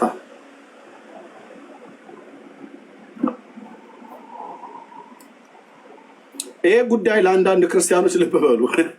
አንዳንድ ሃይማኖተኞች ኢየሱስ ብለህ ስትላቸው እንደሚበሳጩ እንደሚቆጡ፣ ለአንዳንድ ሃይማኖተኞች እስራኤል ብለህ ስትል የሚበሳጩ የሚቆጡ ሰዎች አሉ። ስፒሪታቸው አፋቸው ተለሳልሶ ቢያወሩ ስፒሪታቸው ግን ተቆጥቷል፣ ተናዷል። አንተ ከኦሮሞ ተወልደህ በስጋ ዘር የአብርሃም ዘረኛ አትልም። በመንፈስ ስትወለድ እንኳን ራሱ በእምነት ስትወለድ የእግዚአብሔር ልጅነትን እንጂ የምታገኘው የእስራኤል ዘርነትን አታገኝም። ፋክት አዲስ ነው። ማንም በክርስቶስ ቢሆን አዲስ ፍጥረት ነው።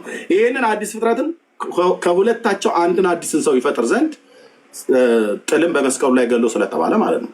ኦኬ ከእስራኤልም ከአሕዛብም አንድን አዲስን ሰው ማለት በክርስቶስ ኢየሱስ አምነው የዳኑ በእግዚአብሔር ልጅ ደም የኃጢአታቸውን ይቅርታ ያገኙ የእግዚአብሔር ልጆች ተብለው ሊጠሩ አብ እንዴት ያለውን ፍቅር እንደሰጠን እዩ እንዲሁም ነን ይላል እንጂ ጌታን ስታምን የእስማኤል ልጅ ጌታን ስታምን እስራኤላዊ በስጋ አትሆኑም፣ ሲያምር ይቀራል ማለት ነው። ኦኬ ስለዚህ እየሰማ አይደለም፣ ተኝቶም ሊሆን ይችላል። እየሰማሁ ነው። ሚዩት ተደርጌ ነው። ማን ያደ ቀደም ያለው ሚዩት ተደርጌ ነው እየተናገርኩ ነበር። አሁንም ለምሳሌ ስለ አብርሃም ብዙ ልጆች እንዳሉት እንደነበሩት ስትናገር ለምሳሌ ገላትያ ላይ አጋርን የብሉይ ኪዳን ምሳሌ አድርጎ ይጠቅሳታል። ያንን እንዴት ታያለህ? የአጋር ልጆች ማለት በሕግ ያሉ ሰዎች ናቸው ነው የሚለው ገላትያ ምዕራፍ 4 ላይ። ብራዘር የመለስኩልህ ጥያቄ ለጠየኩት ጥያቄ የመለስኩልህ መልስ ተስማምተዋል? የቅድሙ ወይስ ተቃውሞ አለ በሱ ላይ? ተቃውሞ የለኝም። ቴንክ ዩ። ተቃውሞ ከሌለ እሺ ቀጥል። የመጀመሪያው ላይ ካለ ብዬ ነው እሱን ሳንጨርሰው ወደ ሌላ እንዳንሄድ ብለን ነው። እሺ ቴንክ ዩ። አሁንም ያልገባኝ ነገር ምንድነው ልዩነቱ በክርስቶስ ያመነ ሰውና አሁን እስራኤላዊ የምትለው በዜግነት ማለት ነው? ልዩነቱ ምንድን ነው? ካልገባ እንደዚህ አይነት ጥልቀት ካልገባ እኔ መሰረታዊ ክርስትና ትምህርት አስተምራለሁ። በውስጥ መስመር አግኘኝ፣ ካልሆነ ፓስተርን ቸርች አስተምረኝ በለው። ካልገባ ዲቴል ማለት ነው። አሁን የጠየቀኝ እስራኤልን በታሪኳና በመጽሐፍ ቅዱስ ነው ያልኩት። ካልገባ ግን የእውነት ማለት ነው እና በውስጥ መስመር መሰረታዊ ክርስትና ትምህርት ወይ እኔ አስተምራለሁ ወይ የሚያስተምሩ ሰዎች ይሰጣለሁ ማለት ነው። ካልሆነ ደግሞ አማኑኤል ብረት አለው ብለህ ስላልክ ፓስተርን ጠይቀው። አገልጋዮች ስላሉ የሙሉ ጊዜ አገልጋዮች ስላሉ እዛ ትምህርት ይሰጣሉ፣ እዛ ተማር ማለት ነው። ቴንክ ዩ። ራስን የወረድከው